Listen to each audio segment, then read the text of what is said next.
What crazy self-own did a patient try to pretend wasn't their fault? An Elder Wand replica, as in the Elder Wand from Harry Potter. It was jammed right up their rear end. I really had to resist asking whether they'd tried Accio Wand.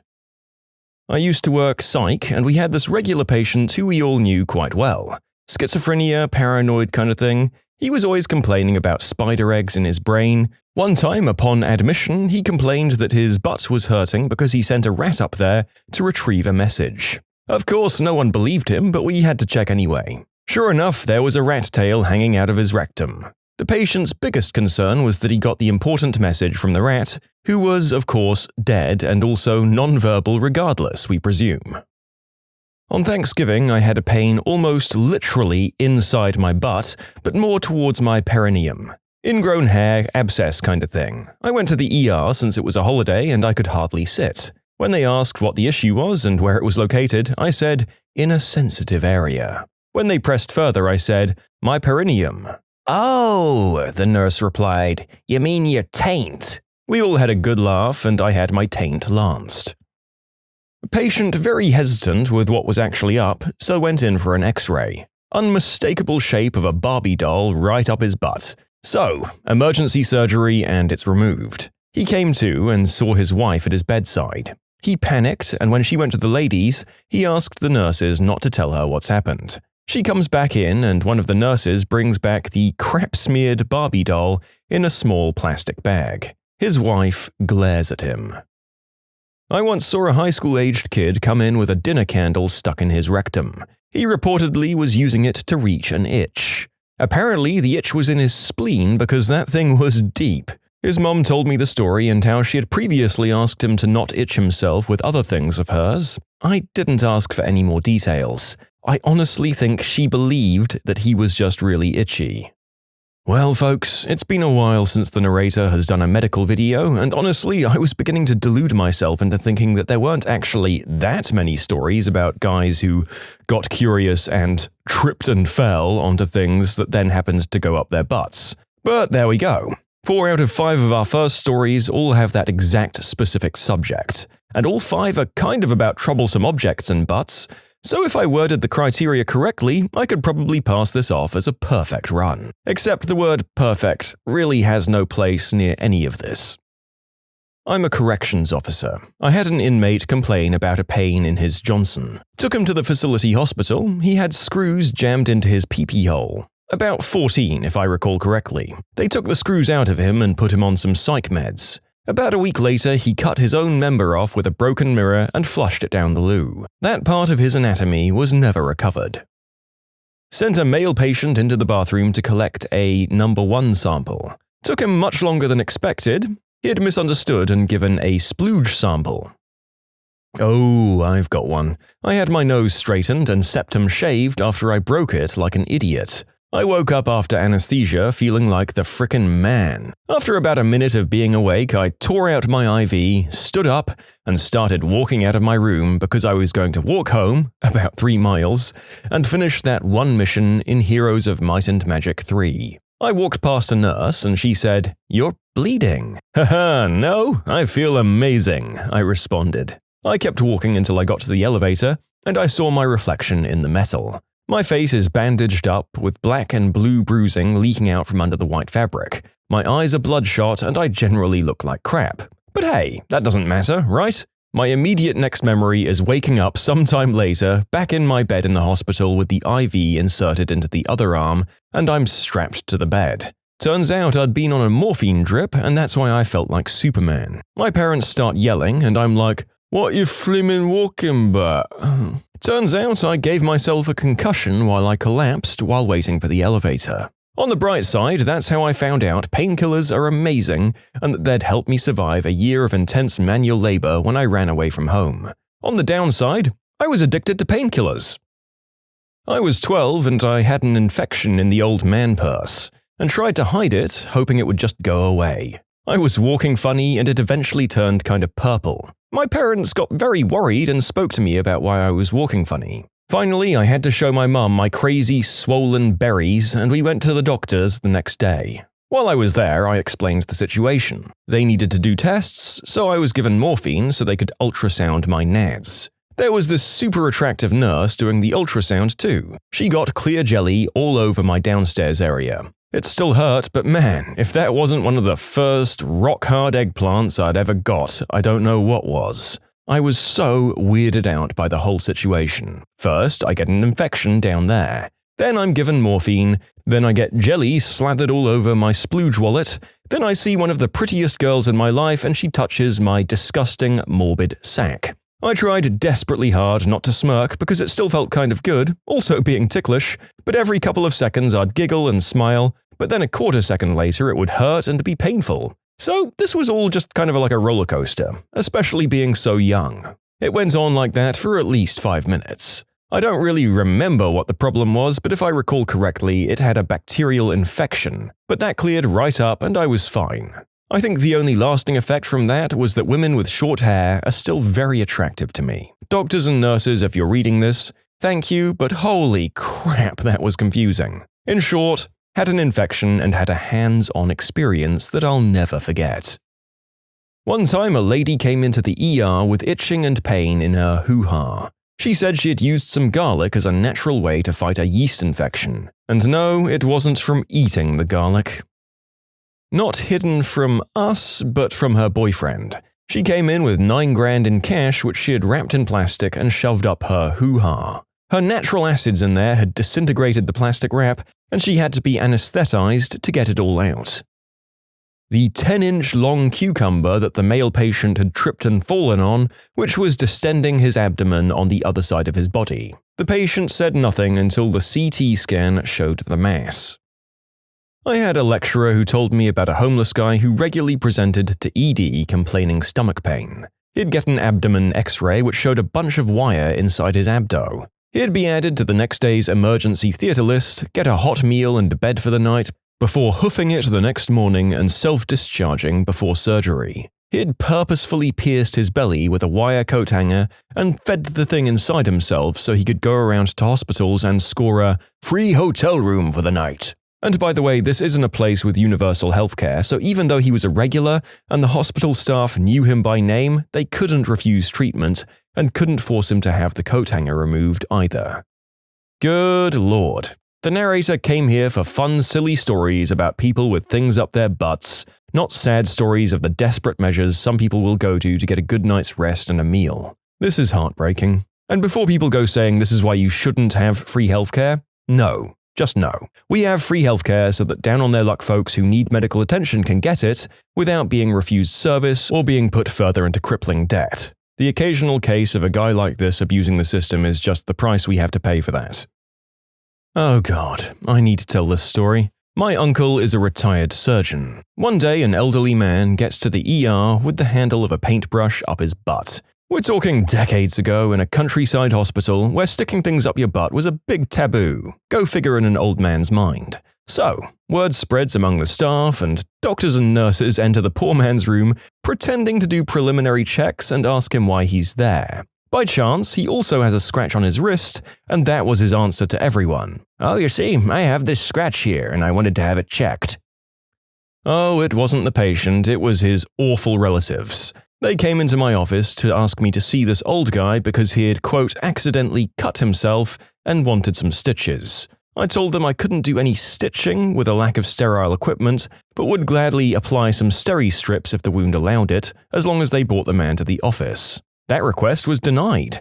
They kept insisting that I see him at their home. Fine. I loaded up my bag to go and check on the old fellow. I found him in his bed, conscious but refusing to talk, with various superficial knife wounds on his stomach and a gigantic hematoma in the process of swelling up on his forehead. I flipped out and got the relatives to finally talk. They said the man had fought with his sister and decided to repeatedly slam a hammer into his forehead and then had tried to disembowel himself with a kitchen knife. They didn't call an ambulance because they were, and I quote, ashamed and didn't want to deal with assisting the man in a faraway hospital. I gave them 15 minutes to get their crap together and either call an ambulance or get the man to the hospital themselves. Never found out what became of him. When I was in the hospital, there was a homeless guy there that was beyond drunk. This guy was next-level crap. He had 2 doctors, 3 nurses, a cop, and an orderly trying to keep him restrained. He thought he was forming coherent sentences, but the words, "I'm not fricking drunk," came out several times. Along with, "I don't even drink alcohol, it was rainwater." They kept telling him that they'd sedate him if he wouldn't stop his wild behavior, and I'm guessing they couldn't because of his blood alcohol level. Every 20 minutes he'd get riled up again and the same thing would start over. Eventually, he admitted to alcoholism and the cop left and the 2 doctors looked after the man. The guy even ripped out his IV. Well, I'm a radiographer, and sometimes you see those objects stuck deep inside patients. I've seen a spray can, a screwdriver, a potato, or the proper adult toy gone way too far. But the more surprising one was a woman that used a Coke 33 centiliter glass as a plaything. She didn't have enough, so she used another. I guess she felt nothing due to excitement because she pushed the first bottle into the uterus, breaking the cervix by pushing with the second bottle. Ugh. You can submit your own stories to be featured here on the channel. The story submission link is in the description below. And if you want to listen to some vibey music in the background, check out easymode, also linked below, and subscribe. Sister's friend is a nurse and told the story of a man who came into the ED clutching his abdomen and complaining of severe abdominal pain. He was acting suspicious and kept changing his story, symptoms, site of the pain. My sister's friend and a few other nurses suspected something wasn't right, and after maybe an hour or so, he confessed the true cause of his pain. He had inserted a deflated full-size basketball, a very cheap one, into his butt and pumped it up. Amazingly, he somehow managed to pump the ball up to the point where it popped inside his butt. The popping is what caused his pain, but the kicker was he hadn't come to the ED to treat the pain. The basketball was still inside his butt, and after the pop, a combination of pain, presumable swelling, and it still being semi-inflated meant that he was unable to retrieve it himself. She didn't go into detail as to how the basketball was retrieved, but I can't imagine that it was very pleasant. In short, Guy put a basketball up his butt and inflated it until it popped, and he was unable to retrieve it himself.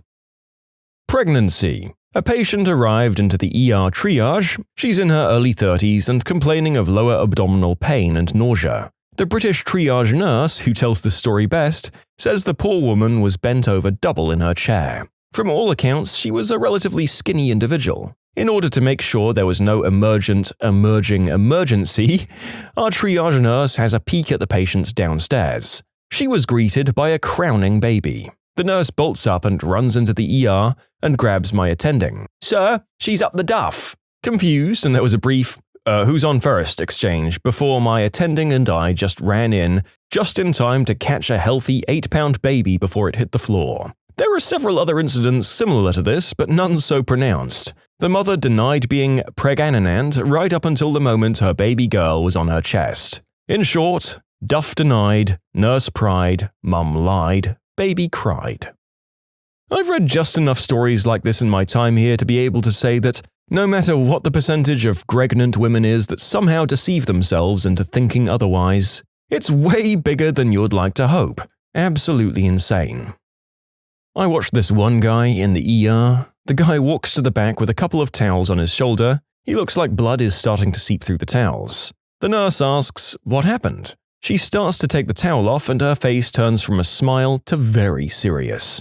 Calls over the doctor and others. The guy said, "I was cutting some branches overhead with a chainsaw. It got caught on one of the branches and came back on my shoulder." Now there's basically a crowd around the man and they're getting ready to take him back for surgery. He'd basically cut into his own chest with a chainsaw. Not life-threateningly bad at that point since he walked in. I was in awe, to be honest. I always wondered how he shut that damn thing off before straight up murdering himself. My best friend's mother is a nurse. One night, as a joke, my friend decides to show her One Man, One Jar, which is a hilarious thing to watch with your mum, right? Anyway, this woman is just deadpan the entire video and follows it up with, "Oh, is that it? Okay." Dumbfounded, we ask what she could have seen that could possibly be grosser than that, right? She proceeds to tell us in detail about a man who stuffed a hamster into a Johnny, then shoved the rat bag up his butt. The hamster then, out of suffocation, chewed through the protection, clawed its way deep inside him, where it drowned in a mixture of blood and number 2 after shredding his colon in a frenzy. Like the messed up, real-life version of that one South Park joke. She was part of the team that had to retrieve said rodent. His mum always seemed like a demure housewife, but damn, that lady has seen some crap. My sister is in organ donation. The biggest obstacle is people thinking, doctors will let me die and steal my organs. First of all, if you die, your organs are useless. They can take corneas, long bones, ligaments, and sometimes skin from dead bodies, but those aren't rare or in demand. Everything they do to save your organs would also save your life. You need to be brain dead but have a steady heartbeat on a machine that breathes for you to donate organs. Usually, the doctors need to work for hours to save an organ donor, which is an effort they don't take on a non-donor. She's been called to cases where the doctors thought the patient was dead meat. She didn't get called unless they're brain dead. But the doctors keep working because it's an organ donor. They'd have called a non-donor on arrival and sent them to the morgue. But they keep working and the person's revived or recovered, and sometimes fully recovers. If you want everything done on you to give you a chance, sign your donor card. I signed mine after she told me about that. She signed hers. If you're a non-donor, the doctors will just give up on you if they think you're a lost cause. I had a patient who, instead of treating her choice to have an artificial donor insemination as an empowerment move, had everyone else convinced that her child had a deadbeat dad who took off when he was born. She felt that this made her look empowered because she stood up as a single mom. The now school-aged kid knew about this but was horrible at lying. When I asked him about what life was like at home, he said something along the lines of, good, just me and mom. She's a good mom. Pretend dad ran away. There's no real dad though. When my sister started out working as a doctor, she got one of these, I guess, pretty regular adolescent boys with their sister's toy in the butt. She sent me a picture of the x-ray too. He said he fell on it, of course. I'm a neurologist in Spain. We were brought a patient with an acute stroke in the morning. Asking him about how it happened, he said he'd gone out for an early morning jog when he fell down, unable to move the left part of his body. An hour later, a nurse asked him the same question, and he gave another different fake answer. Turns out he'd woken up early, left his house, and he was doing the deed with a working girl when he suffered the stroke. It was this woman who'd called the ambulance. The tough part was meeting his family. Oh, you know. 70-year-old man, 12-inch hand-carved wooden marital aid normally meant for women, doesn't know how it got up there. You know the rest of the story. Yes, tripped and fell. We know the story like the back of our hands just by the end of this one video. But the real question here is whether this guy carved said implement himself. And how lifelike was it? And was it varnished? I want to know exactly how much work went into this woody before it was unfortunately mistakenly shoved a foot into the man from a very precise angle. Had this patient come in once, you could clearly see she was north of 60, wrinkles with a cute, no-teeth smile. We asked her age. She gave her crooked, cute smile and says, "Son, I'm 40 years, but my grandchildren say I look quite young." I did an internship with a doctor, a dermatologist, and she told me that one day a homeless guy came to the hospital with a bandage on his foot, saying it was painful. The nurses were afraid to take care of him because of the horrible smell, and of course discovered what was under the bandage. The dermatologist was called and she said she did it herself. When she opened it, the foot of the guy just fell off. He got an infection and larvae started to eat his foot. Ugh. Does a semi-rotten sandwich found lodged within the folds of a heartbreakingly obese patient's panniculus during an emergency procedure count?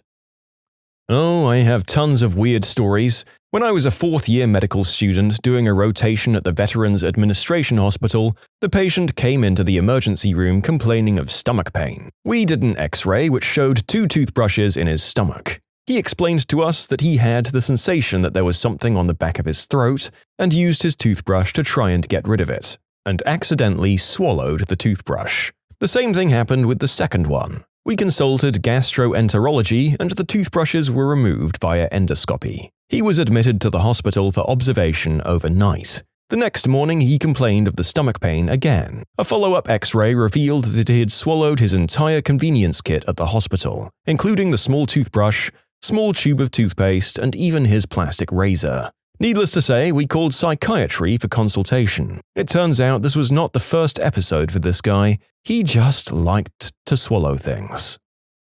In the summer, my brother and I used to spend our time in the backyard looking for caterpillars and frogs. Given I was 4 years old and I didn't know what I was doing, I thought it would be funny to put a caterpillar down my 2-year-old brother's swim trunks. He didn't feel the caterpillar go down there, so I didn't get the reaction that I wanted from him, so I just forgot about the whole thing and moved on. Later that day, when my mum was changing his diaper, she screamed and saw all of these spikes in his butt that he must have got from the caterpillar when he sat down. Turns out he had an allergic reaction to it, and we had to go to the doctor to get all of those spikes out of his butt.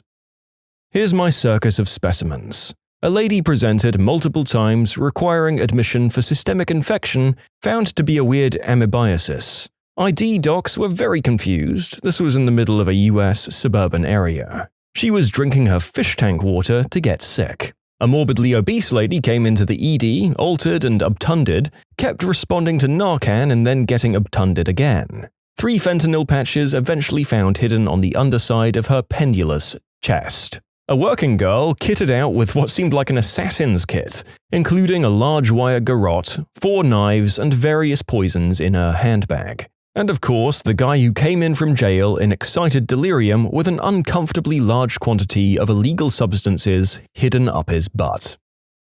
Somewhere deep in Alabama, an elderly lady came in and said she was having stomach pain or some kind of pain. When he was examining her, he noticed she had pain near her uterus and female areas. So she got undressed for another exam and she casually said to him, "Now, I do got leaves growing out of my Virginia." He looked and saw that, by God, she did.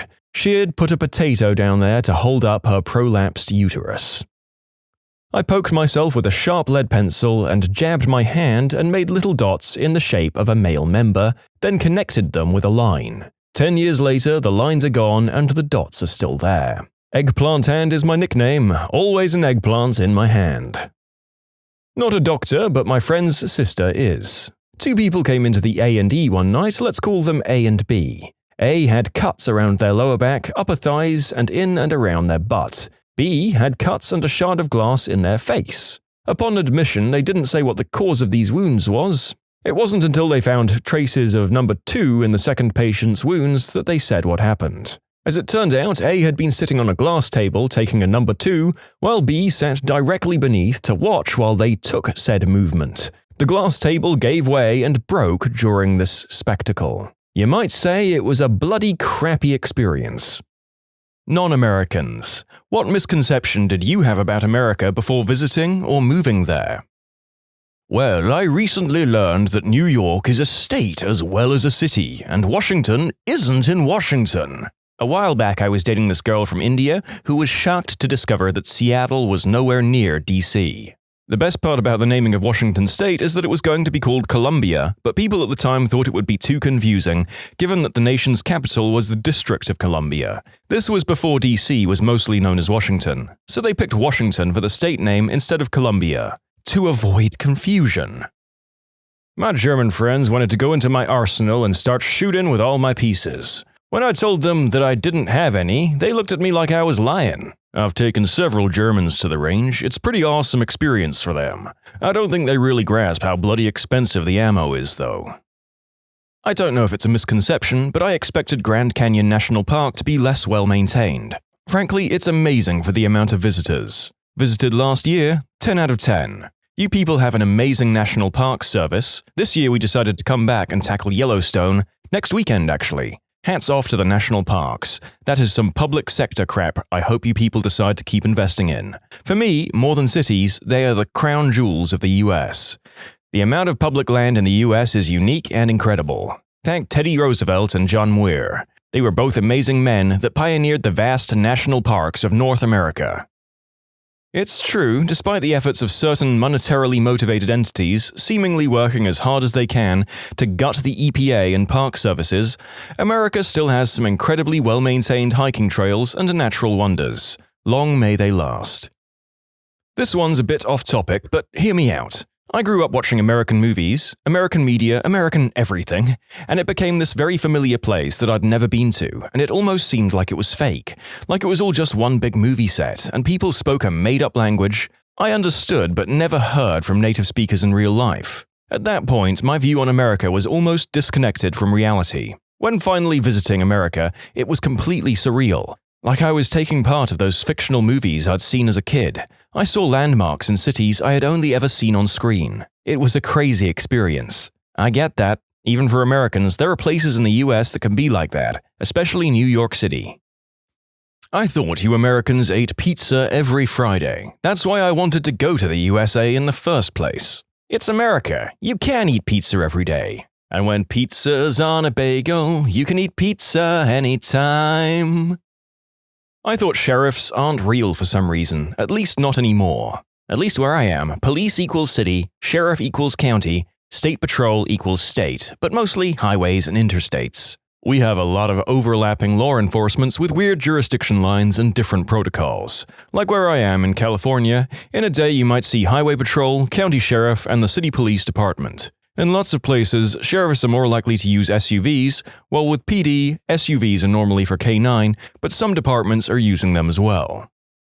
Being English, I didn't even think about a language barrier. At a football game, it took me about 5 minutes to get a bottle of water. The girl just couldn't understand how I said water. I had to point to one someone else had in the end. I'm just sitting here giggling and picturing an extremely frustrated Brit standing at a concession stand just repeating, "Water! Water!" over and over again in a fruitless attempt to get a damn drink. It happens to everyone. I'm from Ohio and I went to visit my aunt and uncle in Georgia. I was trying to order a sandwich, but I couldn't understand the question that the waitress was asking me because I couldn't decipher her accent. My sister had to translate for me. It was pretty embarrassing now that I'm thinking about it. Y'all want mustard and mayonnaise on it? I thought people would say yee-haw a lot more. I'm sorry to disappoint. We failed our jobs as Americans, and I deeply apologize. Oh, and yee-haw. My brother in Connecticut deals with people in China and other countries from work all the time, and he started greeting everyone with howdy, specifically in order to perpetuate the stereotype. Honestly, you guys were a lot friendlier than I expected. Even in New York, which seems to pride itself on not giving a frick, I found people to be extremely friendly, polite, and helpful. It's been great hearing everyone's take on this, and now I have a long list of places to visit in America. Fellow New Yorker here can confirm we do give a frick. Quickest way to get a New Yorker to talk to you, you stare at a subway map for more than a minute. The one thing that breaks us out of our do not talk to strangers shell is when helping with directions. I swear, if you ask the quickest way to get to the Empire State Building, 3 of us will jump in front of you to make sure you get there, and 2 of us may debate about which way to go, even though both of our directions are right and it would take the exact same time. If we're really friendly, we'll even give you a tip to skip the Empire State Building altogether and head to the top of the rock. Better views, no chain link fence, and you can actually get that picture in front of the Empire State Building. Something you can't do when you're standing on top of that building. You can also ask, "Hey, does this train go to 34th Street?" just to get us talking. Honestly, I think that a lot of the infamous East Coast and New York surliness goes out the window when people realize you're British or European as well. But maybe that was an isolated experience for me. I didn't realize those red cups were actually real and used by everyone in the US at parties. I thought it was just like a movie thing. My mum's friend went to the US and brought us back a stack while we were at university. We felt like we were in a teen film, and we even washed them up when we were done so we could use them again. I thought that I'd have no problem communicating because the people there speak a form of English. I've listened to their accents in my media the whole life, etc. Man, was I wrong. I don't think I spoke to a single person who I didn't have to ask to repeat themselves at least once. This was in Orlando. Oh, this sounds stupid. I knew America was big, but when I thought I could drive from New York to Florida pretty easily, I was so wrong. I just didn't quite register how bloody far away everything is. And I was wrong when I thought alligators just lived in the Everglades. Those frickers are everywhere in Florida. How surprisingly cold some parts of Arizona can get. I visited after spending a year in northern Ohio and basically went there naked, as I didn't expect anything could be worse than Cleveland's winter. Nope, I almost froze to death when I went to see the Grand Canyon and it was snowing. Yes, when I went to the Grand Canyon in October, I showed up in shorts and a tank top, expecting it to be still and hot, like I was in Phoenix. Nope. Not only was it freezing, but it was the windiest place I've been in my entire life. So beautiful, though. When my parents and I moved from Poland to Texas in 1997, we had no idea Daisy sour cream wasn't a cheese spread. Still have it on sandwiches. On a solo road trip up Route 66, I picked up an 18-year-old Dutch kid on his first trip out of his country. He thought all American diners were owned by one company called Diner. That was pretty adorable. My grandmother was an impressionable small-town teenager in the UK during World War II and fell in love with her fair share of American GIs as there were hundreds stationed in her hometown. They took her to dances, swept her off her feet, and left her with a hugely romantic view of life in the USA, bolstered over the years by movies. In 2003, my family took her to Florida on holiday and she was devastated that everyone lived normal lives. Ah, that's the nicest thing anyone has ever said about Florida. Thanks! Living in Florida makes me wonder if I'm normal or just less insane than the other residents. I thought Washington was the most serious place in the States, but when I went there for a tour in the White House about 3 years ago, most of the city smelled like green herb. I was very confused. After several replies to my story, I need to clarify I was talking about Washington, D.C. Didn't think it was necessary since I mentioned the White House. I do apologize for any confusion. People think DC equals government, which it does, but they also forget it's an incredibly liberal population. I don't know the numbers now, but it also used to be the gayest city in America by percentage of population, and we know how to party. You get a lot of high-strung young professionals, and they have to blow off steam somehow. People might not believe that DC consistently votes in the 85 to 92% range in favor of the Democratic candidates in each presidential election, regardless of who's currently in office or who the candidates are. I'm not saying that the Dems get 90% more or double the votes than the Republicans. I'm saying that 90% of all votes tallied in the district are in favor of the Democratic candidate. DC is crazy liberal. I got an admit to a school in Texas. I was worried about all the six-shooter slinging cowboys and random shootouts everywhere. 4 years in, and I'm yet to see any of those guys here. I did get to go to a firearms range last year, though. I had an exchange student from Europe recently, and he said his mom said she'd be happy as long as he ended up anywhere in the US except Texas. I live in New Orleans, like in the city. His mom was still happy it wasn't Texas. He said he'd fill her in on the actual danger to him in New Orleans versus Texas when he went home.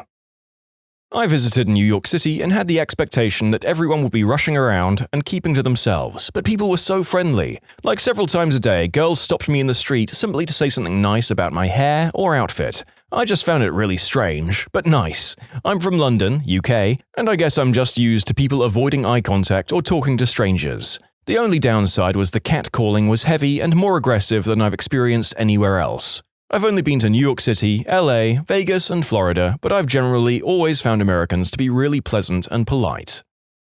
I've had to rethink just how antisocial we are in a lot of Northern European and British cities. Perhaps even if New York is unfriendly by US standards, it's still worlds ahead of Britain in acknowledging people around you. That it was a big country. It's not. It's insanely vast. Stupidly vast. Beyond anything I can compare it to. Returning to the UK after a trip to the US, it feels like I'm visiting Toy Town and everything is just so cute. And I'm English and feel like this after a week or two away. Also, people are a lot less fat than we're led to believe. Yeah, there's some obesity, but no more than I see here in the UK. I also felt massively safer driving in the US than I do in the UK. People seem to drive with a lot more patience and there's a lot less under- or overtaking. In the UK, at any given moment, someone is planning to cut you up or is actively swearing at you a car away for being either too fast or too slow, or not pulling away from the red light the instant it turns amber. Yeah, a lot of people underestimate the physical size of the country. It's common in conversations about travel for Americans to point out the ease of traveling in Europe. Americans don't understand how you can hit 2 to 3 countries in a day or for a weekend. Europeans don't understand that you can drive for 8 hours through Texas and still be in Texas. The East Coast with the smaller states are easier to travel through with transit, but once you get west of DC or Maryland, there isn't transit connecting cities. It's plane, car, or if you're severely unlucky, Greyhound bus or rail. My friend's wife is from Costa Rica. She was shocked to find out that Americans take regular showers when she moved here. I guess most of the Americans she was exposed to growing up were the backpack Costa Rica hippie types who didn't clean themselves much. Thought food was going to be crap for some reason, then discovered that the quality was way better than what I'm used to. Also thought everyone was going to be morbidly obese. Came to Colorado, and 90% of people are fit as frick. I thought Walmart was going to suck. I ended up loving Walmart. I also didn't know Colorado was the fittest state before coming to the US. I know now. As someone from somewhere else in America, I just had the same experience on my first trip to the Rockies. Retirees trail running past us up a 45-degree grade at 10,000 feet above sea level. Wow. I thought that WrestleMania was a huge deal for Americans. I was hoping that it would be like a national holiday. WrestleMania and NASA are my two favorite things about America, so this was very sad for me. Vince McMahon would like to have a word with you about an exciting offer that only costs $9.99 a month. Met a guy from Portugal in Portland, Oregon. He said he was surprised that he hasn't seen anyone get shot in the street yet. He assumed everyone in America carried a piece, and street shootings were extremely common. I'm curious, did he think that they were Western-style shootouts, or more like just random acts of violence? Hell, I'm from Idaho and went to New York for Comic-Con, and got asked how I liked the modern tech available in the city. I was confused until we talked more and realized that he thought we didn't have electricity or cars, and that I used a 6-shooter to shoot coyotes trying to get at my cows. It's not just non-Americans. Not really a misconception, but I was pretty young when I moved to the US from mainland Europe. My parents mentioned that the US was at war with Iraq. This was in 2003, and I was wondering to myself why we were moving to a war zone. I thought there would be air raids and bombings all the time.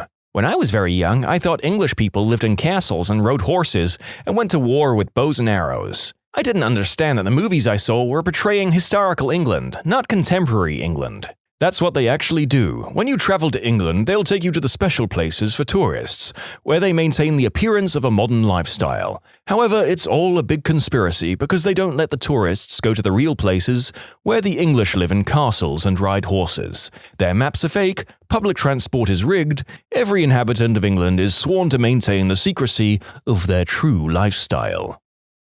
That everyone is as good-looking as the people on TV. We are, but that show is Roseanne. To appreciate the quality of this joke, I had to Google image the show Roseanne, and I guess the joke is that most of you basically look like normal people. Zing.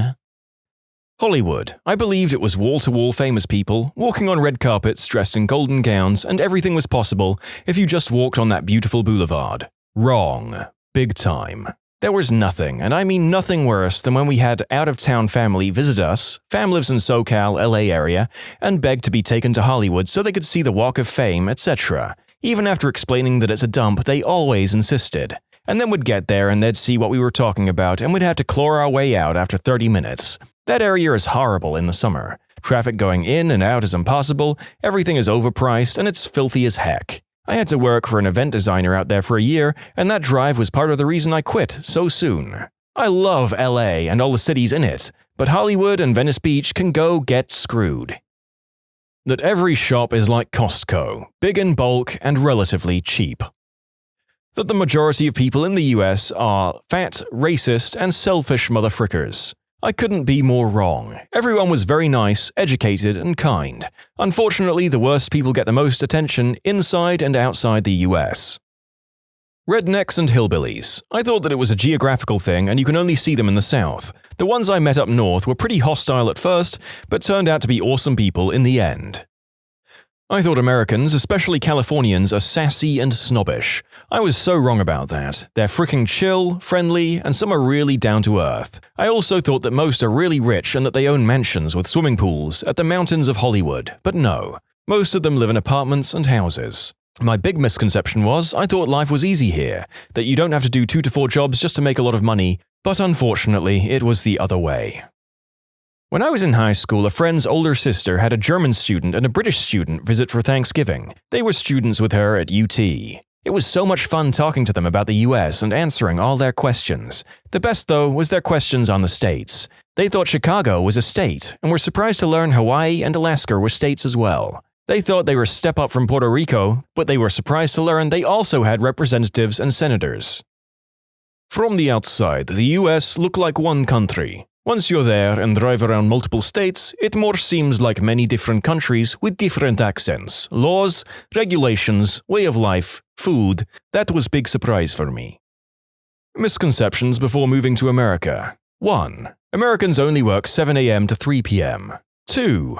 No one works after 12 on Fridays. 3. Americans take a lot of vacations, summer plus Thanksgiving plus Christmas. After moving to America, 1. Everyone is working their butts off. 2. The concept of fixed hours is fuzzy, people log in early and late to get to important stuff at work, and 3. Americans are not getting much time off, most are not even using their vacation days. I was told the typical stuff before going to the US the first time. The TSA are buttholes, everyone carries a piece, and people are hella unfriendly. I saw more pieces in Schiphol in Amsterdam than I did in O'Hare. Seriously, police with MP5s about every 30 feet. Dogs as well. Very weird. Also, O'Hare freaking stinks. Worst airport in the world. Anyway, yeah, I realize mileage may vary with the TSA, but everyone was friendly, interested in my trip in a good way, and helpful. No issues. Spoke to a police officer like an hour later, super friendly and helpful as well. I was starving, he showed me a good place to eat, and had food himself as well. We talked a bit while eating. Cool guy. Everyone was super talkative and friendly in the US. The talkative part is weird, coming from Sweden. I got compliments on my shirt within an hour of leaving the airport after my second in-country flight. That would basically never happen in Sweden. People here dislike social interaction. In the US, it was like free-for-all talking, joking, and complimenting each other. It was nice. As a resident Swede, this is all completely true for those of us who visit the States from here, as I've alluded to in my previous comments. Having strangers talk to you in a friendly manner is genuinely mind-blowing to us who live here. I've lived in the US permanently since 2015, but I've been coming regularly, 3 to 6 month visits, since 2010. As an Englishman, I signed up for the two main stereotypes pre-2010. 1. That all Americans are incredibly obnoxious and loud in public. 2. That everyone in America is a mixture of stupid and fat. Since then, I've evolved my thinking to say the least. 1. They're really not obnoxious, nor are they loud in public. English people are just painfully awkward and shy, hence the crappy handshakes, the lack of eye contact, and the "speak up, you bellend" mumbling of words in public. Trust me, you start to notice this behavior when you've had something to contrast it with. 2. Obviously there are stupid people here, but that is true of any country. It's worth pointing out that I've yet to meet a group of people or a set of individuals as stupid or as cringe-inducing as the people I grew up with in the northwest of England, and I've travelled throughout the south and gone from coast to coast. For instance, I've never once had to explain what a bachelor's degree is in the good old US of A. That was a weekly occurrence after I graduated uni in England. The fat thing is also a bit of a reach too. Americans are typically more health conscious from my experience. I officially became an American a few years ago, but before I first came to the country, I used to believe that American streets would be cleaner than clean and paved with gold. I'm originally from Jamaica. Our streets, back then, were not always as presentable. Then again, it also depends on which area of Jamaica you resided, worked, etc. Anyway, I thought American streets or roads were yellow brick road immaculate. Not sure why I believed that, it wasn't true. They're just as normal as other streets. But I tell you what, it blew my mind when I first saw a street sweeper. That was awesome.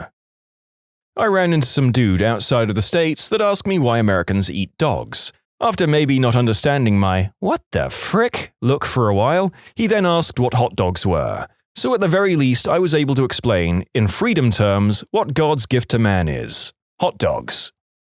What's the worst thing a protagonist ever did in a children's movie or show? Tink in Peter Pan is an absolute monster. She tried to get the Lost Boys to murder Wendy. The whole film is full of aberrant morality. I mean, that's relatively on the low end of her atrocities. She sells out Pan and the Lost Boys to the pirates because of her hatred and jealousy. In the book, it's even worse because the pirates aren't buffoons, but highly competent and malicious. Smee isn't as much of a lovable idiot in the original. He's a sadistic torturer whose sword is called Johnny Corkscrew because he wiggles it in the wound after shanking someone. He's described as a genial man who's not as severe as the other pirates to the kids, but he's also described as one who would stab with no offense. Don't forget Peter Pan was a monster too. He'd teach kids how to fly, but never how to land, and they'd just fly until they starved to death. Lab rats. The dad/inventor kept the kids in cages, and it wasn't until he married and got a stepson that they got rescued. Then everyone was, oh well, good times. Honestly, a lot of Disney shows and other kids' shows have creepy undertones like this. This won't make much sense to anyone who's never watched the show, but I'll never forget an episode of Wizards of Waverly Place where Alex makes a new friend that turns out to be part of this underground uprising against the unfair rules on who gets to have powers. She seemingly joins her, only to find out she was actually tricking her so she could turn her into the authorities. They act like this was a huge, brave, and heroic thing she did, and that the people fighting against unfairness were those evil people who deserved to be punished. Basically, the message was that you should never question authority, and those who try to stand against unjust laws should be turned in. It really creeped me out. Oh, it turns out I misremembered that last part. It's actually worse than that. She freezes her to give her powers to her brother, and then Alex's little brother Max knocks her over and shatters her as the laugh track plays, and they act like it's no big deal. They literally kill her and shrug it off. Man, the people who made that show are messed up, especially making it a kids' show. Princess Poppy in the Trolls movie. The whole problem and everyone nearly dying was all because she couldn't accept and let someone be happy not singing and dancing. I think they handled her better in the second film when Branch outright tells her she's not listening to anyone and making things worse. The Fat Controller in Thomas the Tank Engine bricking up Henry the Green Train. All Henry wanted was a coat of waterproof paint or a break from the work till the rain stopped. Nope, brick up the tunnel and take up the tracks. Frick you, engine, you work for me. Is the Fat Controller really the good guy? The trains are enslaved and taken to the junker's yard if not really useful. Dude is worse than that Grandpa Joe. Ha ha ha, laughed the Fat Controller. You are wrong. There are a lot of downright concerning implications of the Thomas verse. These talking, thinking, feeling creatures are often subjected to downright dangerous work conditions and punished terribly if they voice dissent. That show haunted the young narrator once upon a time. Agent Black from Johnny Test casually and nonchalantly says, "I blew up Malaysia." Also, what I find funny, blowing up Malaysia only gets them down to the level of police officer. Here's my entry to help get conversation going. In the 2005 Disney movie Chicken Little, the school bully, Foxy Loxy, gets teleported by aliens and suffers brain damage resulting in a massive personality change. When the aliens move to return her to normal, Runt of the Litter stops them, saying she was now perfect. It's then implied the two become romantically involved. Let's not forget Buck Cluck being a really crap father to Chicken Little. Frick it, this whole movie just sucks. I don't think it would be remiss to say, frick Buck Cluck. Sportacus and Stephanie treating Robbie Rotten badly, all because he didn't want to be active. Let him live in Lazy Town in peace. Those two came to a place literally called Lazy Town and tried to force everyone to be more active and stuff. If anything, Robbie Rotten should have been the hero for trying to maintain how the town should be. You speak the truth. If you think about it, Robbie Rotten is far more heroic. Sportacus thinks that being active is the key to happiness and well-being. As such, he tries to convince the kids to be more active, which in turn requires him to be active. Okay, sure. Now, Robbie Rotten thinks that the key to happiness and well-being is to be inactive. As such, he tries to convince the kids to be less active, which in turn requires him to be active. Now, this is Robbie making his day worse to improve someone else's day. Ignoring the question of which of them is correct in their worldview, it's obvious that Robbie Rotten is substantially more selfless. The episodes often show Robbie bothered, usually not by the noise the children are making, but by the idea that they are being active. He goes through huge amounts of work and planning to correct this, often making elaborate games for kids in the process. Finally, let's examine the basic claim that Sportacus makes that the children would be happier and healthier if they subscribed to his lifestyle. They do seem to enjoy his sports, though Ziggy often has his complaints. However, compare this to the joy the children had in Robbie Rotten's "You're a Pirate" game, which involved nothing but props, imagination, and singing. Everyone loved it. You might think then that at least Sportacus is correct that the children would be healthier if they followed his advice, but once again I say that Robbie is right. If you trap Sportacus in a cage, he starts to pass out in mere minutes from fruit withdrawal. He might be able to outrun Robbie, sure, but it isn't like Robbie isn't capable enough to build a treehouse, ships, and whatnot. The Cat in the Hat nearly pummeled a young child's skull with a baseball bat. That movie is hilarious and yet so screwed up. He legit cuts his tail off and swears in front of children. In High School Musical, when everyone manipulates Troy into saying he doesn't care about Gabriella at all while recording the whole thing so that she sees it. God, if I was Troy and learned about that, I'd have quit the basketball team. If my friends couldn't stand by me and sold me out like that, there's no reason to be with them. Same with Gabriella and her science friends. Of course, they didn't manipulate her into saying things she'd regret and film it, but they still thought her potentially being distracted from their competition was enough of a reason to mess up her relationship. It's been a while since I've seen it, I'm sorry if I made mistakes. In the Rapunzel TV series, there's a controversial episode in which Rapunzel, after having an argument with Eugene in which she disagrees with his advice, accidentally goes back in time to a point when Eugene was a thieving teen. During this episode, she appears as one of the Stabbington brothers and ends up changing Eugene's views in the future to match hers by the end of the show. Eugene has no idea this has even happened. It's pretty controversial because while Rapunzel didn't mean to do it, she sort of forced a core personality change in him, and the show never really addressed the argument because Eugene is just like, I don't know why we were arguing before because I agree, and the end of the episode. The following story is from a series that I've never seen, nor probably ever will see, but it definitely has some mind-bogglingly interesting implications from the way the author describes it.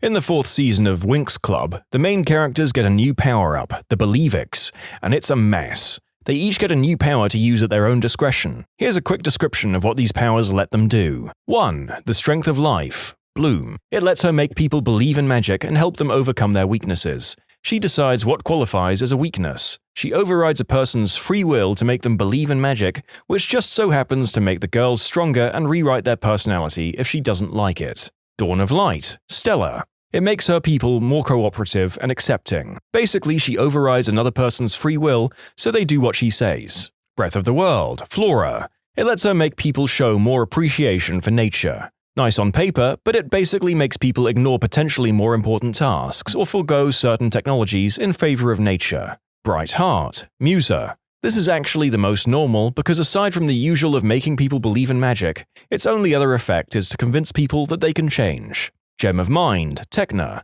To quote the official description of this ability, she can use it to make people think correctly. I think that's enough info. She decides how people should think and magically imposes that way of thinking onto them. The Spirit of Courage, Aisha. This is also very basic, the same as the first one with the added bonus of making people braver, but one use in particular rubbed me the wrong way. In one scene, she made a girl walk through a wall of fire to escape the burning building. The girl with water magic whose best friend is on the way to becoming an insufferable Mary Sue, and whose fire magic can extinguish any flame with a snap of her fingers. There was literally no need to endanger that girl like that. They had 2 people on scene who could not only have saved the building, but also all 6 of them could have repaired it with magic. Overall, those girls are a threat to society. They're emotionally unstable, have 0 coping mechanisms for when they get sad, and are basically demigods. Musa once saw her boyfriend with another woman, and she just ran away crying like a kid. She has sound-based powers. She could have easily listened to what they were saying.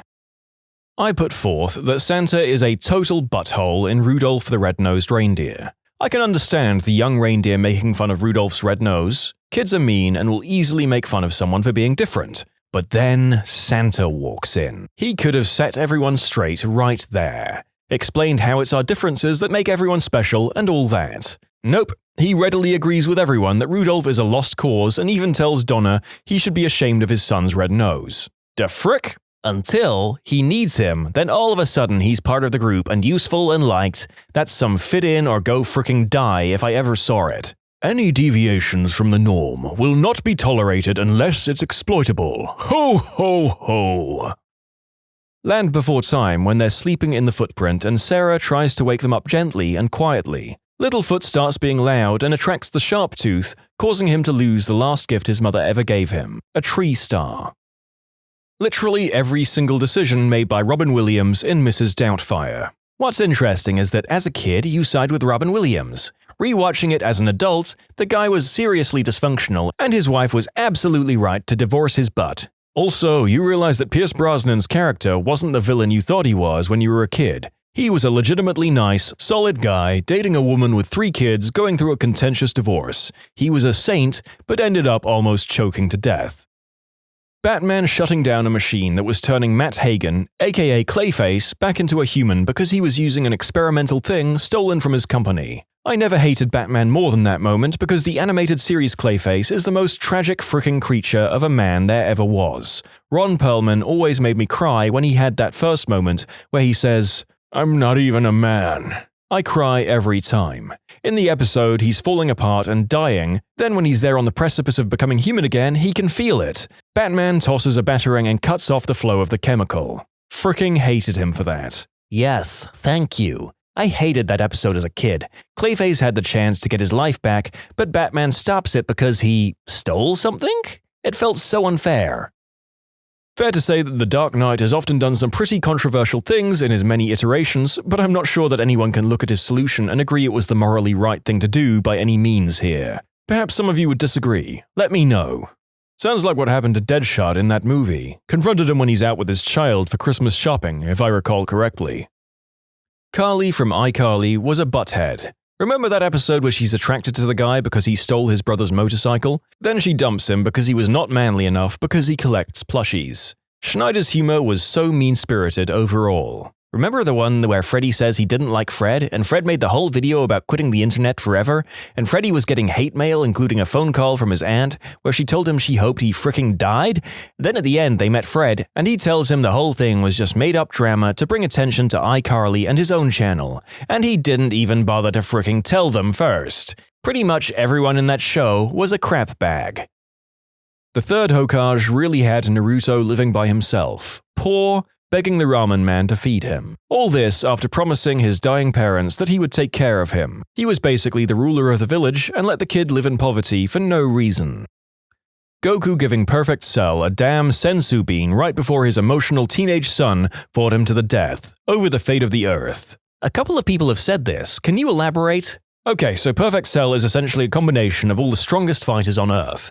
Fighters who have killed planet-destroying monsters, or a being who killed them all in an alternate timeline. Goku, in some sort of bizarre test, fought Cell and won, but didn't kill him, instead he healed him, which brought him to beyond his full strength thanks to alien biology, and made his son fight him for the fate of the planet, just to see if Earth will be okay if Goku dies. This led to his own death, giving his son PTSD, causes the end of the world in the next arc, thanks to Rival becoming evil thanks to a lack of a sparring partner whose power releases an intergalactic demon who destroys Earth. Dragon Ball is weird, I know, and makes both of his sons fatherless for the greater half of their childhood. The parents and parent trap. Let's separate our twins, take one each, and never tell our respective child that she has a sister. What the frick? Mr. Krabs drove his rival Plankton to take his own life by stalking and harassing him in a Pearl costume in the one-course meal episode of SpongeBob SquarePants. What about when SpongeBob and Mr. Krabs actively attempted to cover up what they thought was a murder? Also, didn't Bubble Buddy basically just watch a guy drown? There was some dark crap in SpongeBob. Fun fact, one of the recent SpongeBob episodes legitimately referenced Squidward trying to take his own life. Basically, Squidward and SpongeBob had to deliver a Krabby Patty to a bizarre mind-frickery land. Squidward tried to escape from the place by opening a series of doors until a jump scare of Squidward's face showed up. The UK version removed that part for some reason. Just saw an episode of Teen Titans the other day, and they spent nearly a whole episode trying to escape this witch that had mind-controlled them and was trying to eat them. When they finally trap her back in the cursed pie, it's a weird episode, they leave it outside the door of the teenage supervillain group so that they will get eaten. I can't frame this in any other way than attempted murder. Teen Titans, don't go.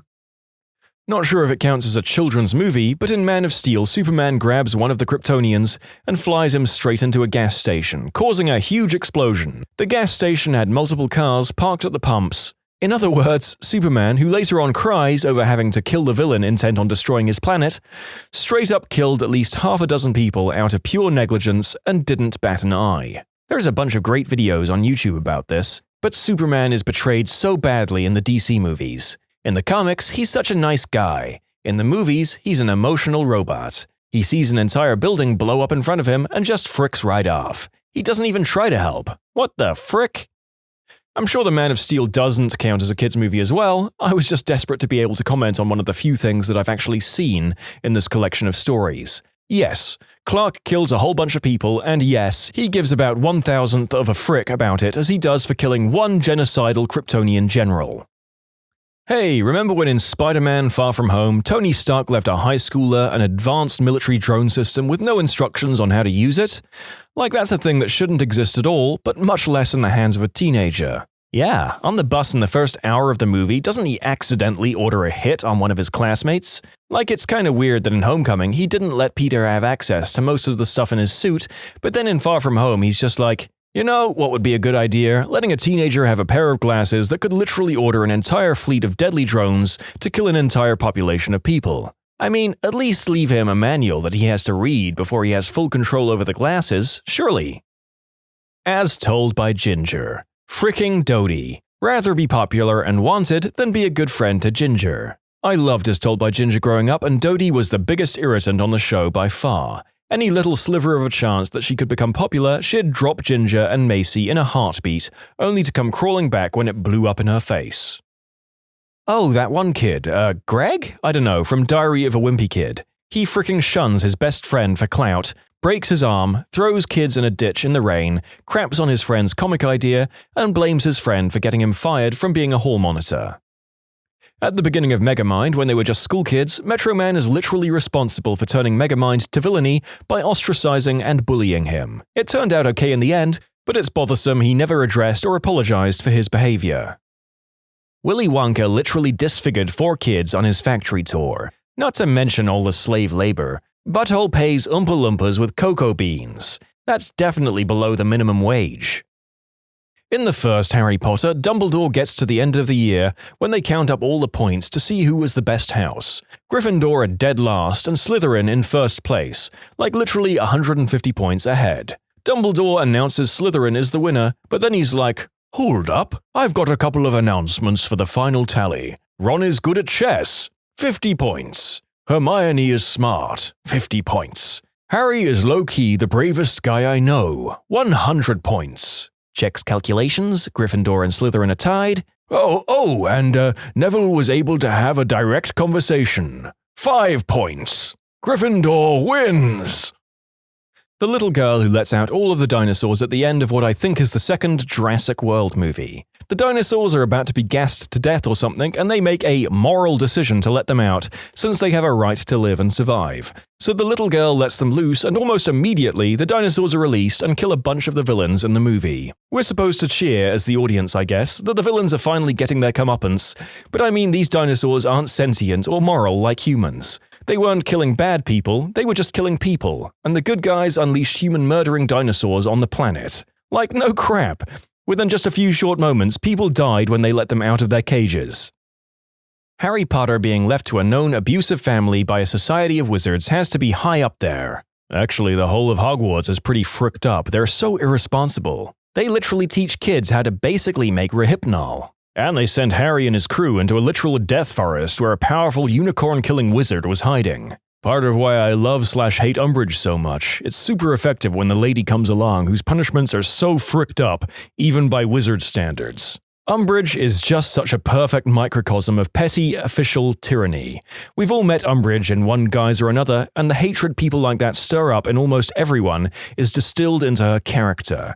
She's like the platonic form of the parking warden who delights in seeing someone's car towed away. The bureaucrat who barely suppresses a giggle as your dream house has its planning denied. The port official who politely but gleefully informs you that at his say-so you won't be allowed to board the ferry to go on holiday because of a slight paperwork mistake. She's Orwell's proverbial boot stamping on a human face forever. She's the Vogons if someone made a serious take on the concept. She's the personification of the system triumphing over the individual. She's the meat grinder from another brick-in-the-wall video that homogenizes children into a uniform paste. Umbridge absolutely nails that whole archetype, and the fact that she's so memorable is because we've all met her. I dare say Umbridge is Rowling's greatest character, for the sheer hatred she instills in absolutely everyone. The Jedi taking children from their family and encouraging emotional repression. I just started watching Clone Wars recently, having missed it during the actual run. So far, I've seen at least 1 or 2 fake surrenders by the Jedi, and I was like, that's an actual war crime. You can't just do that. I mean, that's just a surefire way to make sure your enemy doesn't accept surrenders anymore and just murders you. Not just emotional repression as well.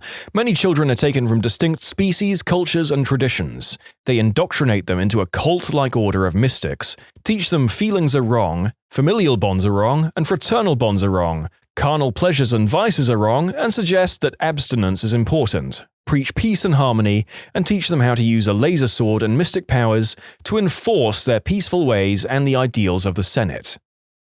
Jingle All the Way is a story about a dad who punches and lies to everyone he meets over the course of a day, only to steal a toy for his kid.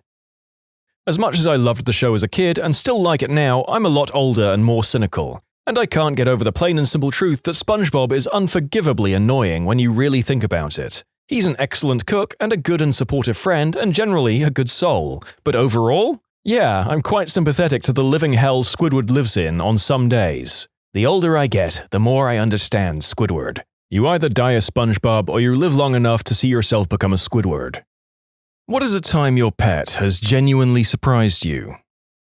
My cat once pounced on a poisonous snake that was moving towards my son. He pinned it down until one of us got to him and then let the snake go. Kitty got some extra nice tuna fish that night. As some people have commented, snakes are venomous, not poisonous. Whatever.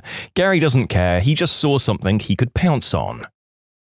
I was doing some electrical work in an empty 2-story industrial building. I brought my dog along because she likes running around, exploring and chasing mice. Every so often she'd take a break and come visit me working. I only had one electrical part left, a nut-like wire tensioner, and I showed it to my dog randomly and said, "Go get it." The pile of these parts was downstairs in a 20 to 30 room building on a pile of gear. My dog, who is crappy at even playing fetch, shows up 5 minutes later having identified the part I asked her for and bought me a new one. Now, at dinner parties, I always try to find 2 of the same objects and hide them somewhere in the house, and she always amazes guests by showing up with what I asked her. I've hired people who I send for a wrench and 2 hours later they return with pliers. Does your dog have a criminal record? And if not, does he have an updated resume? My favorite cat, now passed, had many strange habits. He played with water in the sink, jumped in the shower when you were taking too long, jumped and left paw prints on the top of our walls, etc. But the one time he truly surprised me was nearly 16 years ago. I walked into my bedroom and found my wife crying and holding the cat. I asked her what was wrong and she started to explain. I was tired and decided to take a nap. Butterscotch jumped up, curled up with me and then started kneading my stomach. I didn't understand what she was getting at and told her so. She said that the last time he did that was when she was pregnant with our first daughter 5 years earlier, and he never did it since. She was convinced that he was trying to tell her that she was pregnant again, and she was crying because she was so happy. She had even made an appointment to get a pregnancy check. Turns out, 4 weeks pregnant. I miss that cat. He made it to over 20 years. Cats, man. They can be really nasty little mean buttholes, but there are several in this collection of stories that exemplify what the best of them can be like. Related, the whole recording session is making me want to go and buy a whole bunch of pets. I posted this story a few months ago, but it's pretty typical of the interactions between my dog, a Corgi Sheltie mix, and me. After 8 years of things like this, there's very little that surprises me with him. A while back, I was playing fetch with him out at the lake. He was starting to get bored, so after getting the ball one time, he carried it with him behind a tree, dropped it, and then trotted back to me as if there had been no ball in the first place. I wanted to see what he'd do next, so I got the ball and threw it again. This time, he ran and got it, then proceeded to jump in the lake, swim out 20 to 30 feet, drop the ball in the water, and swim back. Needless to say, this ended our game of fetch. We had a Jack Russell who would just play reverse fetch. My daughter had really proudly just taught him to fetch when he took the ball, trotted over to the patio railing, we live on the 3rd floor apartment, and dropped it over the side. I went down to go get it, gave it back to him, and he went right back out and dropped it over the edge again. I live next to a mental health facility. I never really bought the idea that dogs could sense things in people, but when I got my Weimaraner and took him for walks around the hospital grounds, he would act completely different when someone with a mental illness approached us versus a staff member. Even if they were 100 feet away, he would stop playing and stand by my side if they were a patient. Weird. I had severe depression problems as a teen, and some days I wouldn't get out of bed. My lab at the time would come up, stick his nose under my arm, flip it up so it lands on him, or would bring his toy and drop it into my lap. The dog knew when I wasn't doing well, and did everything he could to make me active. We used to have a kitty that would go to work with my dad. He worked in a grain terminal where farmers would bring in their grain and they would put it onto train cars and send it out to wherever, mills, etc. While Dad was working, the kitty would be running around the place chasing mice or playing with the farmers when they came in. The phone rang off the hook around there. Almost every few minutes the phone would ring and someone would answer it. If the secretary was out, one of the other guys would have to come in and answer it. I was just a young lad back then, but one day the phone was ringing and nobody was coming to answer it. The cat jumps onto the desk, flips the receiver off the base station so it's upside down, speaker and mic facing up, and starts meowing into it. I swear the farmer must have been confused as heck. When I asked my dad about it, he said that the kitty will let it ring 4 times before she hops up and answers it. I was blown away. Was a damn good kitty. I had a male cat named Stinky. In all the time I had him, approximately 5 years, he had never slept in the bed with my wife and me. I go on a business trip once, and the first day I'm gone, my wife is laying in bed reading, and Stinky actually jumps on the bed with her, and this is crucial, in the spot where I usually sleep. My wife is surprised, but keeps on reading. Stinky proceeds to roll onto his back and extend his wiener, making sure that the wife sees it. In conclusion, my cat waited for me to go out into town and try to seduce my wife. I think he owes you a dead bird for that one. Hamsters. Mum had a litter, and after they went from little pinkies to little fuzzies, they would take turns in the wheel, 2 to 3 side by side, getting up speed, while the others would line up outside, and one by one grab onto the rim of the wheel, get lifted up and let go, to get flung to the other side of the cage, then get back in line. They also traded up runners from time to time. Some hamster democratic process. There's an analogy for America somewhere in here. Hamsters are funny little weirdos as is, and the prospect of a flying hamster circus only makes them seem cuter. Bless.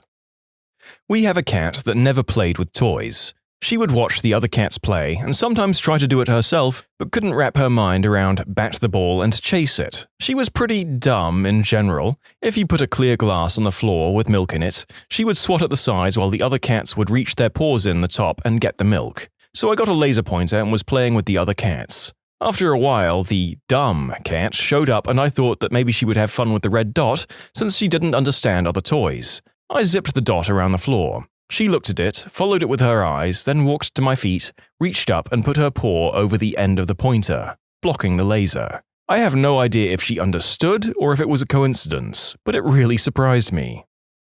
You have a cat nerd. Doesn't really get sports or bars, but great with high-energy physics problems. Maybe your cat was just really smart instead of really dumb. Sees ball, doesn't understand why hitting a ball over and over is fun. Sees laser dot, goes to source and stops it. Sees milk glass, tries to spill it over rather than drink it little by little. Mr. Energy Flow might be onto something here.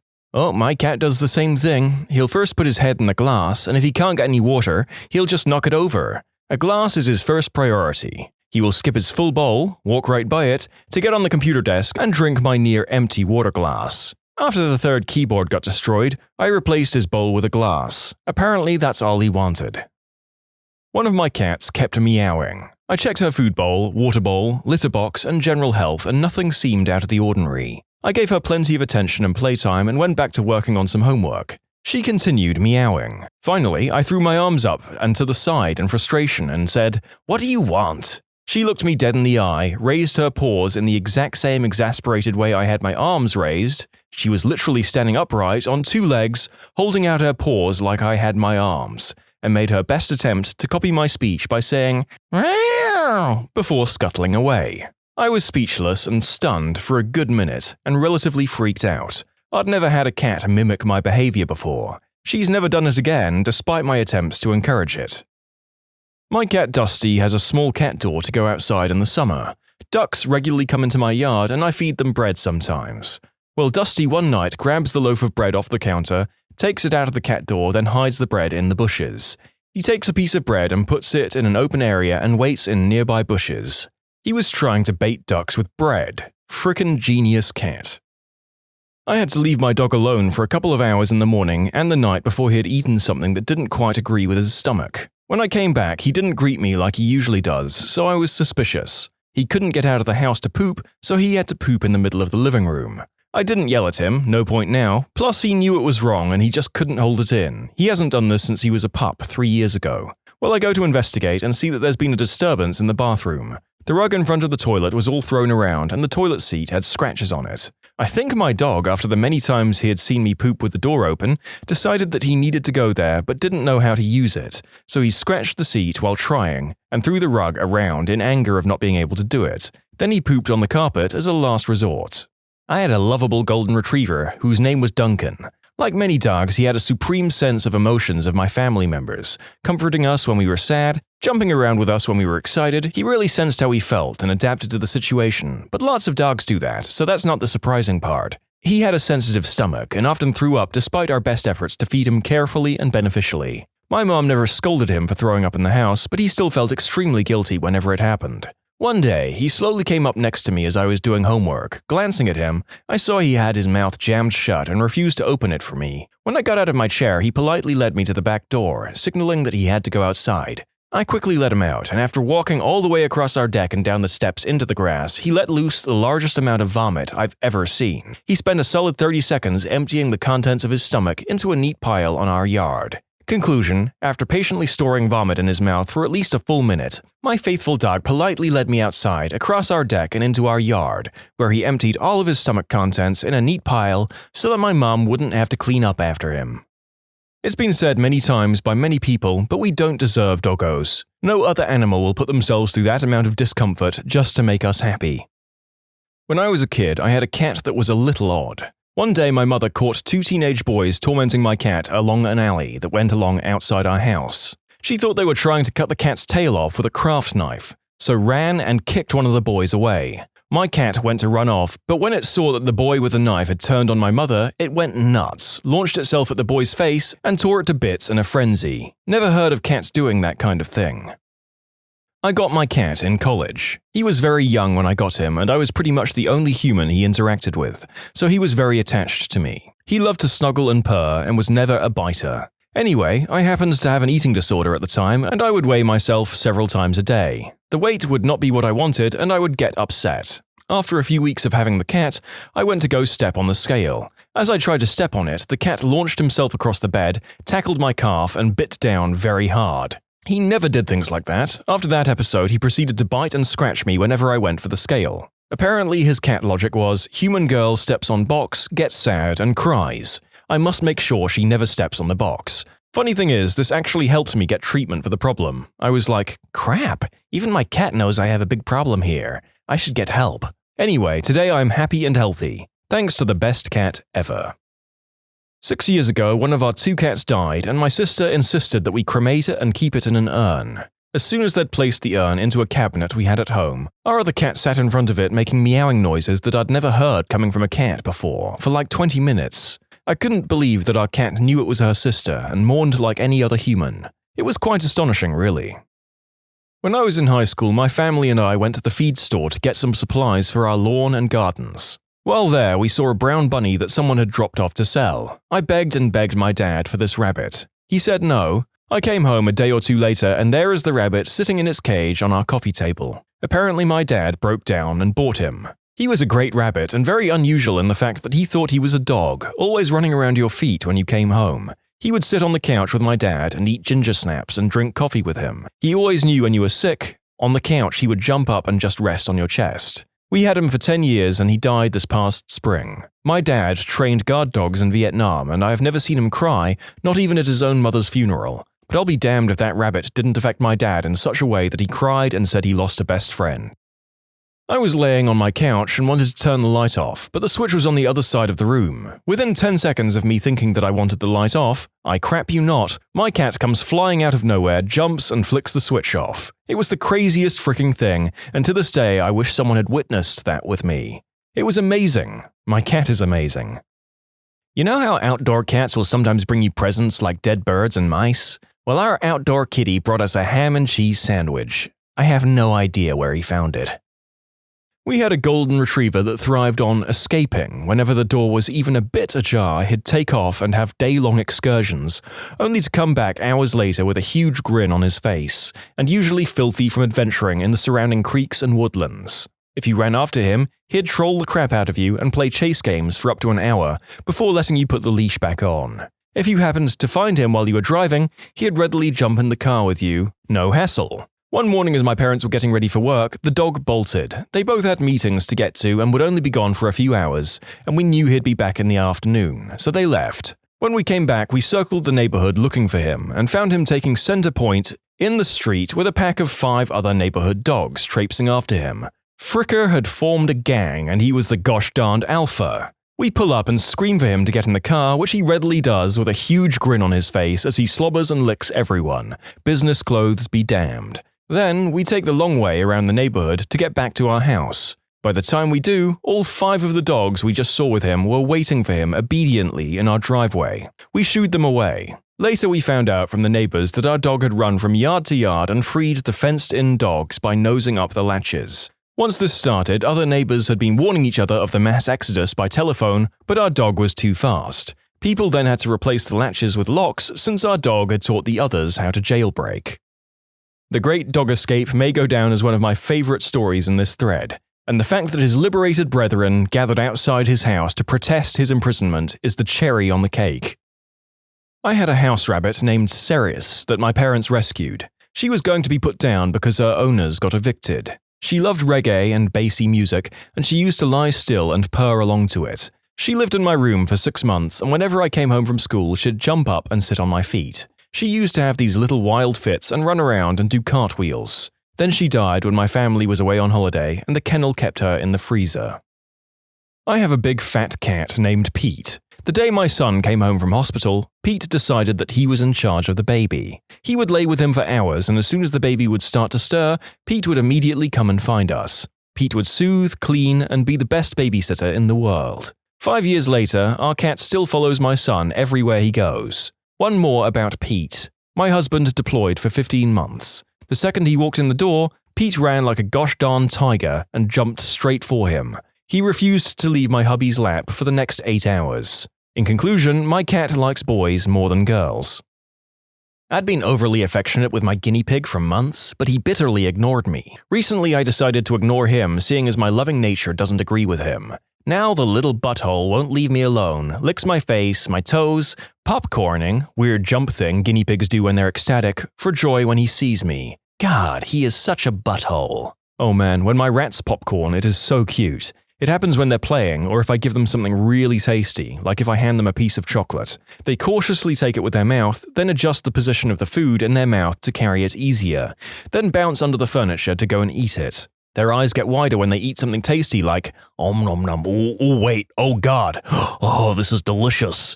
And they will also play a game with me, where they hop up on my back and walk around my hands and knees and stop by different furniture in the room. They will then hop off me onto the bed, desk, or whatever, sniff around, and then hop back on my shoulder to go somewhere else. This repeats several times before they get bored. My dog is always the star at the dog beaches. He will literally get every dog there playing in one big group. The other people now know him as the party starter. One day, there was this really old, giant wolfhound of some kind, just a generally huge, shaggy dog, Mutt. My dog runs over and the owner warned me that her dog was really old and grumpy, so I tried to keep my little party animal away from the big dog. Well, my dog won't give up and keeps going over and trying to wrestle with this gigantic old dog, and eventually the old guy breaks down and started playing with my dog. I'm all laughing because this huge dog is literally putting my whole tiny dog in his mouth, and they're generally just wrestling away and having the best time. And I look up and the other dog's owner is crying. "What's wrong?" I ask. "My dog has cancer and is getting put down shortly, and this is the happiest I've seen her in months." While all the other dogs were staying away from the big grump, my dog just rolls up to give this old-timer one last tussle in the sand. It was truthfully one of the most amazing moments I've ever been a part of. It's something so simple, but I went outside with my girlfriend and saw one of my cats across the street that was excited to see us. He decided to make his way over to us, and since we lived on a big and busy street, I nervously watched as he approached the curb, but to my amazement, he turned his head to the left, then checked to his right, and happily pranced across the street. That little butthole just looked both ways before crossing. It was small, but it surprised me. My yellow lab would get offended at you if you talked crap about him or scolded him unjustly. Then you had to apologize to him to get him to quit sulking. As in, you actually had to go up to him and say, "I'm sorry, Tucker," and pet him, or he would refuse to look at you. My dad would never apologize to the dog, so the dog would stay mad at him for days. It was hilarious. Once when I was a kid, I was sitting on my bed reading a book. My cat was in the room and I had the door closed. The cat decided she wanted to get out of the room and started standing by the door and meowing to get my attention. I wanted to finish the chapter of the book off, so I just ignored her. She decided that wasn't good enough, so she jumped on the dresser right next to the door and immediately pushed a cup full of spare change off the dresser. She then stood stock still and stared at me. When I didn't get up and let her out, she pushed my watch off the dresser and stared at me again. She was basically saying to me, "I know this bothers you, and I'm going to keep knocking your crap on the ground until you open the door." My dog ejected a Celine Dion CD from the player whenever the fourth track came on. For the life of me, I can't remember the song, but when we discovered this, we had to see if it was an accident. For science! And by the third try, she gave us this look like we were torturing her. And it was Celine, so probably. My first dog was a psychotic Jack Russell by the name of Foxy. Foxy hated being indoors and would rather drag his bed to our garden to sit in the lawn, surrounded by 6-foot fences. One day, a cat wandered along the top of the fence and the dog saw it. God only knows how, but he jumped to the top of the fence and headbutted the cat off it. That dog was a nutter. People who've had a creepy feeling about someone come true. What happened? Not me, but my cousin. She was on an overnight Greyhound bus, and a man got on, and many of the seats were full. He walked towards the open seat next to her and looked as if he was going to sit there, and my cousin says, "You can't sit here." Usually a very open and friendly person, she kind of thought to herself, "Wow, I really came off as a B-word there." But she had a bad feeling about him.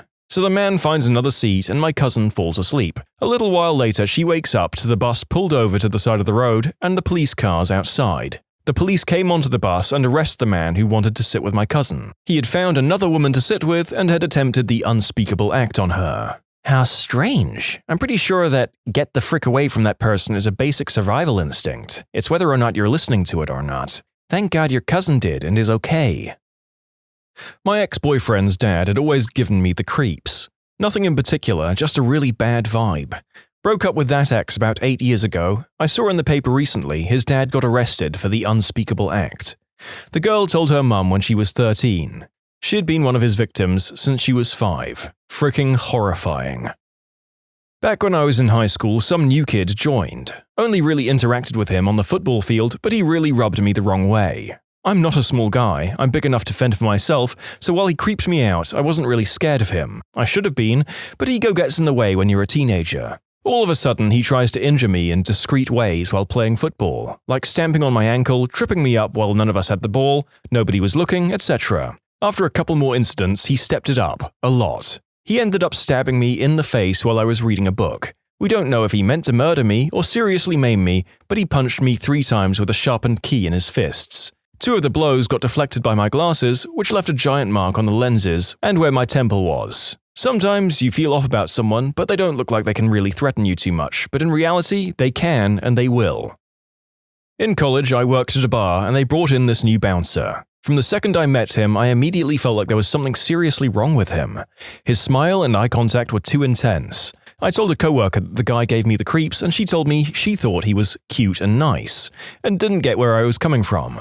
A quick Google search pulled up his mugshot and articles about how he was watching his college roommate's dog one weekend and horribly attacked and maimed it. He burnt this poor dog and poured bleach on her. She thankfully survived and he was arrested. The article talked about how he was laughing at the police arresting him, saying he knows he won't get in any trouble. He was fired and told to never come back once management found out. Oof. Probably doubly saved in that he got fired before he abused his power. Bouncers have a lot of sway around the intoxicated clientele they serve, and it could have got really ugly. Not me, but my mum. My sister was going to visit her friend out of state, so her friend's friend offered to drive her there. He drove a few hours to get to our house and was noticeably tired when we arrived, so my sister suggested he just sleep on the couch, and they'll go in the morning. The entire night, my mum's going in and out of our rooms saying that there's something off about the guy, that she really doesn't like him but can't figure out why. She actually quietly went out the side door and wrote down his license plate at one point. The next morning, my sister's in his car for maybe 30 minutes before she feels sick and asks him to just take her home, which he does, much to my mother's delight. About 6 months later, my mum's looking at her newsfeed when she sees a familiar face and calls my sister and I over and yells, "I told you something was off about him!" Turns out that about a year earlier he had murdered his ex-girlfriend and that his friend, who helped him bury her body, finally decided to tell the cops not because he developed a conscience, but because he was mad at him for stealing his toaster. In conclusion, my mum thought houseguest was creepy. Houseguest turns out to be a murderous toaster thief. Well, to be fair, I wouldn't want to implicate myself as an accessory after the fact, but steal my kitchen appliances and it's game on. Pro-life tip: never steal a toaster from the guy who helped you bury your murder victim's body. There was a guy interested in dating my mum years ago. She wasn't interested, something seemed off. He was also interested in dating 2 of her other friends. All 3 had young daughters. Shortly after this, we moved away, and he started dating one of the friends. They stayed with us at a weekend music festival, and the girl wanted to stay in the trailer that our family had rented, so we let her. I'll always be grateful we did, because it kept her away from that creep. We found out he was abusing her shortly before we'd heard that he'd died in a car accident. Good riddance. Guys like that are the main reason I have no interest in dating right now. My daughter is 11 and I'm okay with being single for a few more years. I prefer that to unknowingly bringing a monster into the house. Honestly, having 2 stepdads who were awful to me, I thank you. I'm not a single mother, but I wish mine would have been okay with just the 2 of us for a while, because I always felt like she needed a man around and chose 2 scumbags, one who she knew since she was 16. My brother is 9, and I tell her that if she wants to get married again, I can take my brother to live with me, and I will be single. Met this guy on a night out. He was new to the area and friends with my friend's brother. He came across as nice and friendly, but then he started being a bit strange, like he kept rubbing my back and touching my legs. We all went back to my friend's house and I was pretty drunk, but this guy kept trying to get me to leave with him without seeing anyone. I told everyone something was weird about him. Turns out he'd been charged with doing the unspeakable act against a 10-year-old, and that's why he'd left his previous city. He'd crept on a 13-year-old a few weeks before he met me, and the police found out he was in possession of a lot of adult material containing children.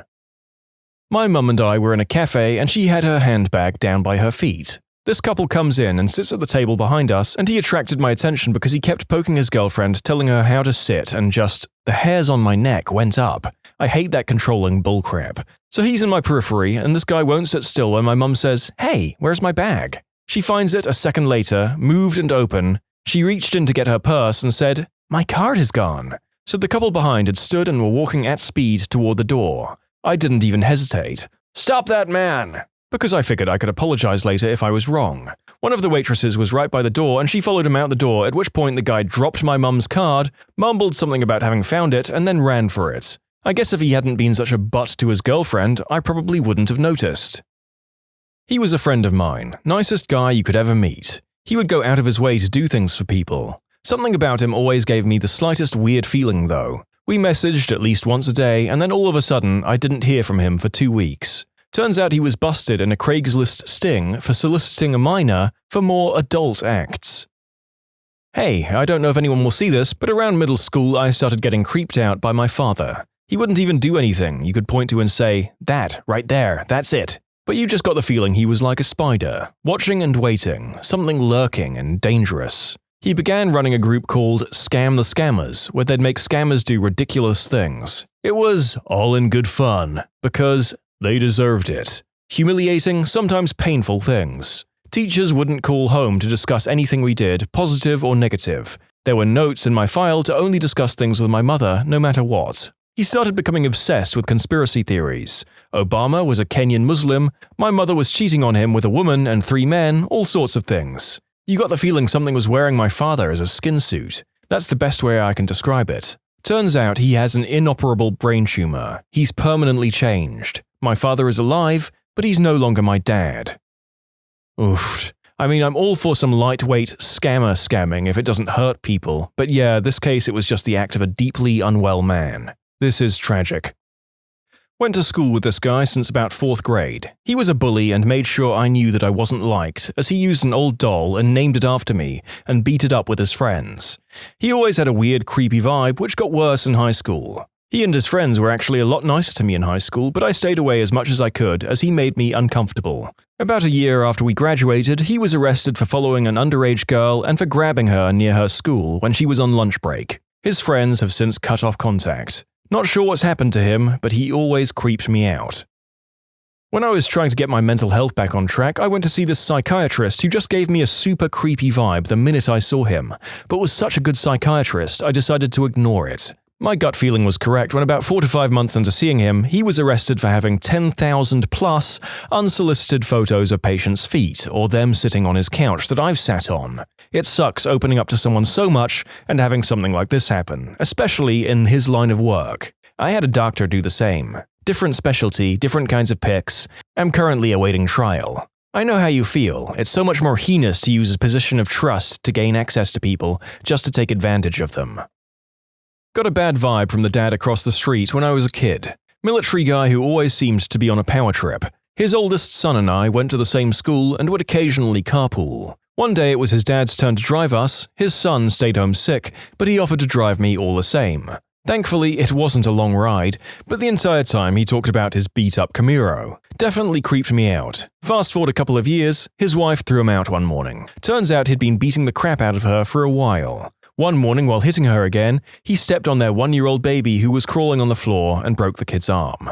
Never saw him again after that. It's like my worst nightmare to step on a baby or even a cat or dog. Or close a door by accident on a cat sneaking through behind you like they do. I was just thinking yesterday that stuff like this must happen fairly often even from good people that just make one wrong step. You could easily kill a kid, cat, or dog by slipping and falling wrong on them. The world is too dangerous. time to go back to bed. I worked in fast food restaurants from 14 to 16. The lovely old couple sold it to a younger couple, and I got the creeps around the husband from day one. Tried to ignore it, just got on with work, but the first time we were working just the two of us, he followed me into a walk-in freezer and grabbed me. I learned to pay attention to my radar after that. There was this guy that one of my friends at church was dating at the time. I really just felt something dark when I was around him. They eventually married but divorced later on. It turns out that feeling was because this guy is a legit serial killer. Initially, he confessed to I think 3 murders. The police now believe he's responsible for at least 10 within 200 miles of our small town. There was a kid who always weirded me out in school. Nothing major, but he looked at girls too long, and never when they looked at him. When I was in 8th grade, he told my girlfriend that he wondered what she tasted like and wanted to touch her skin. I threatened him if he didn't leave her be. I saw his name on an indecent offender registry last year, when I was helping my mum search for property details. Guy in high school always gave me the creeps, but I could never figure out why. 6 months later, they find a rifle in his locker at school, and that he'd called in bomb threats. This was before any of the school shootings happened in the US, so at the time I didn't really think that much of it. Now it totally freaks me out. I just looked him up, and there's an entire Reddit thread about him. He's now a white supremacist and a possible murderer. A dude couch surfing at my son's apartment had a very twitchy vibe like an addict hurting for a fix. I asked my son, "Oh no, he hates substances. He just has like arthritis or something." He borrowed my son's car, got his fix, crashed the car. Said he got carjacked. We reported the car stolen. 2 days later, he OD'd in my son's apartment. My son found him and the EMS guys saved him. My son realized he had issues and started looking for Medicaid rehab space. Dude OD'd again on the couch. EMS saved him again. Narcan is magic. We went to the hospital, told him he could not come back and to text my son where he wanted his stuff dropped off. We dropped it off at his grandma's house. Well, this fellow was clearly in need of serious help. Wish there was more to say about stories like this, but it's just sad, isn't it? Addiction is an illness. When I was 19, I worked at a local restaurant. I loved working there, but I ended up quitting because of some D-bag that was hired. He was in his mid-30s and gave every girl in the restaurant the absolute creepiest vibes. He was constantly saying inappropriate stuff about his past and was just a butthole to people in general. I hated working with him because he creeped me out and was also just mean. I started trading shifts to get away from him. One day a night shift manager was fired and our boss put creepy guy in a temporary manager position. I immediately went to our boss and told him I was uncomfortable with the idea and explained how creepy he was. My boss leveled with me and said the D-bag had no actual manager power and was just temporary until he found someone else. He was just there to run shifts. My boss arranged it so my schedule never crossed over with the creep. One day a coworker of mine got sick and I was asked to cover her shift. I get there and creep is managing. I thought I could deal with one night, but a friend of mine called the store sobbing. She had tried to call my cell around 100 times, but it was in my purse. She was crying hysterically and told me she'd been a victim of the unspeakable act and didn't know what to do or where to go, but that she was horrified and too scared to leave. I told my friend I'd be right there and told D-bag that I had an emergency and would be leaving. It was a slow night and I wasn't needed anyway, but he freaked out and tried to physically stop me, demanding to know my emergency. I tried to sidestep it, but eventually told him what had happened to my friend. He burst out laughing in my face and told me that was hilarious and not an excuse to leave. I told him to go to hell and shoved past him. He told me I couldn't leave and I said, "Watch me." I went outside and burst into tears and called my boss and told him I quit after explaining what had happened. A few months later, I was working at my new job and a former co-worker came in and said they had some news for me. Apparently 2 police officers showed up at my old workplace and served papers to D-bag. He had been stalking a girl for the last 5 years, and it had started when she was 14 or 15. He had finally committed the unspeakable act against her. In conclusion, creep gets hired at work, laughs about the unspeakable act, I hate him, and I quit. He gets charged with the stalking and unspeakable act against a teenage girl. I always had a weird feeling about my stepdad. He always made me uncomfortable and I always felt like he was watching me. He would make comments about my body and my wardrobe, causing me to feel insecure and watch what I wore around him. When I told my mum, she would say things like, "He's old-fashioned," or "He's just looking out for you." My mum had gone out to the country to visit family, leaving my stepdad, myself, and my older brother to take care of the house. One night, my brother went to a party and I stayed home because I worked early the next morning, but left my bedroom door open so I could hear my brother come home and make sure he made it safe. Instead, my stepdad decided to crawl under my bed and try to commit the unspeakable act against me. It was one of the scariest moments of my life. I pushed him off and ran to the bathroom. I was so freaked out I just grabbed my work clothes and went to the car and drove off to a random neighborhood and slept in my car. My mum found out a year later because I told my older brother, but she's never talked to me about it. And she's still with him, too. When I told my brother, we gathered all the money we'd been saving up and moved out a month later. I'm blessed to have a brother who loves me and took me out of a bad place. He's been one of my support systems through all this. As for me, I'm in therapy to deal with my trauma and I feel like I'm getting better. A year ago, I wouldn't have been able to type all of this out. I worked for a call center a few years ago and there was a guy that sat at the desk across from me. He was about 40 to 50 and was not married. I'm young enough to be his daughter. He would do anything to talk to me. Come by my desk, run into me in the break room, get in the elevator with me. It was excessive but never threatening at first. He started to say inappropriate things about my outfits. I never wore anything overly provocative, but I figured he was just an awkward dude that did not know how to flirt. I just brushed him off time and time again, but something was definitely off about him. At one point, the secretary came up to me and asked if he was bothering me, and I told her what had been happening. Turns out he did this with only blonde women at the office. He was notorious for creeping them out. It started small, but then he would slowly transition into propositioning them for adult fun times and offering to pay for it. Knowing this, I avoided him altogether. I would pretend he was not there even if he was talking to me directly. I would catch him staring at me, but he backed down a lot after he realized that I wouldn't give in. One day, I came into work and he was gone. Desk was cleared off, totally empty. He apparently had sent another blonde woman a bunch of flowers and followed her out into the parking lot where she got off work. He had parked his car right next to hers and tried to force her into his car to go home with him, but she got away. He was fired and escorted off the property the next day by the police. I'm not sure why he had decided to come back or why he wasn't arrested sooner, but he was caught at work and removed. Nothing too eventful, but it is scary knowing that it could have been me that he forced into his car. A neighborhood kid I grew up with liked to play with matches and was fascinated with fires of any kind. It made me nervous because a sort of wild look came over his eyes when he'd stare into the fire he had created. I even told my parents, who mentioned it to his parents, who thought it was just a phase he was going through. Then a few years later, it was reported that he burned his parents' garage down and was being charged with arson and clinically treated for pyromania. When I used to work at a deli, we hired a 20-something kid that looked like the serial killer Ed Kemper, sans the mustache. At first, he would amuse us by telling us stories about how he'd fought off 8 guys with weapons, or how his girlfriend was a model who traveled all the time, and that's why we never saw her. Then things started getting bad, especially when someone angered him. I would catch him talking to himself, saying things like, "If I see that B word again, I'm going to stick this in both her eyes." Management got wind of this and canned his butt immediately. 10 months later, we find out he actually went to prison for attempting to assault someone with a knife. In college, my best friend met a lady in one of her AG classes. The lady was super weird. I remember her having this huge vendetta against the university because they wouldn't let her use handicapped parking spaces when she had no proof she needed them. This lady is the reason I Google the crap out of new people now, because I looked her up and found an article that she was a serial animal hoarder and mistreater. That was from the year before we met her, and she would be the feature of similar articles in the future. This was at the start of our second semester there. If you search her name, plus Cat Lady, there are a bunch of new stories starting in 2003. It looks like the last updates were in 2016. In conclusion, best friend makes new friend who turns out to be an animal hoarder with dead cats in her freezer. Not me, but my wife. She's a teacher and had an elementary student who creeped her out from day one. He was manipulative, always trying to get his work done by copying other students' papers, and generally just a little odd. Partway through the school year, his mum had a manic-depressive episode and sadly took her own life. 2 years later, the student blew part of his hand off, making a pipe bomb. A year after that, he was also left unsupervised with a kindergarten-aged student who ironically, my wife would also later have as a student, and horribly mistreated her. He's in juvie now, though he should be out before he's 17.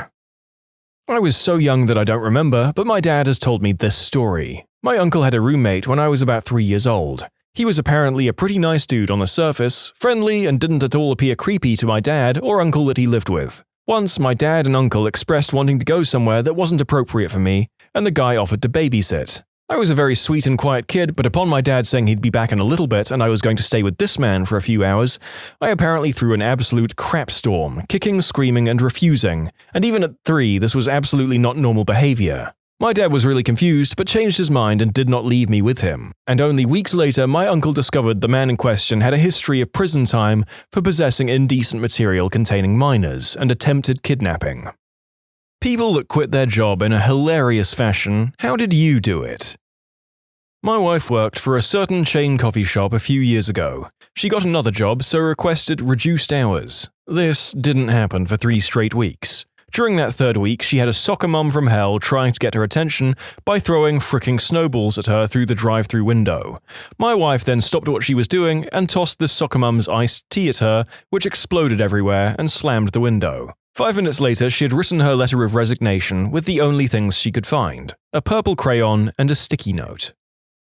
I used to work at a place that rhymes with Pizza Hut, and the managers there were real cheapskates. There was this nice old man that would come in every Sunday and order a triple extra cheese pizza, and while they charged him for 3 times the cheese, they would forbid us from ever actually putting that much cheese on a pizza because apparently cheese in the pizza selling world is akin to gold. So instead of 3 times extra cheese, he would really be getting what the instructions would qualify as barely enough for a regular cheese pizza. On the day my 2 weeks' notice ended, the old guy just happened to be my last order, so I went into the walk-in and grabbed an entire box of cheese and proceeded to dump the entire thing onto his pizza, and tossed it into the oven. It was stacked so high that it couldn't even fit into it, and half of it was scraped off.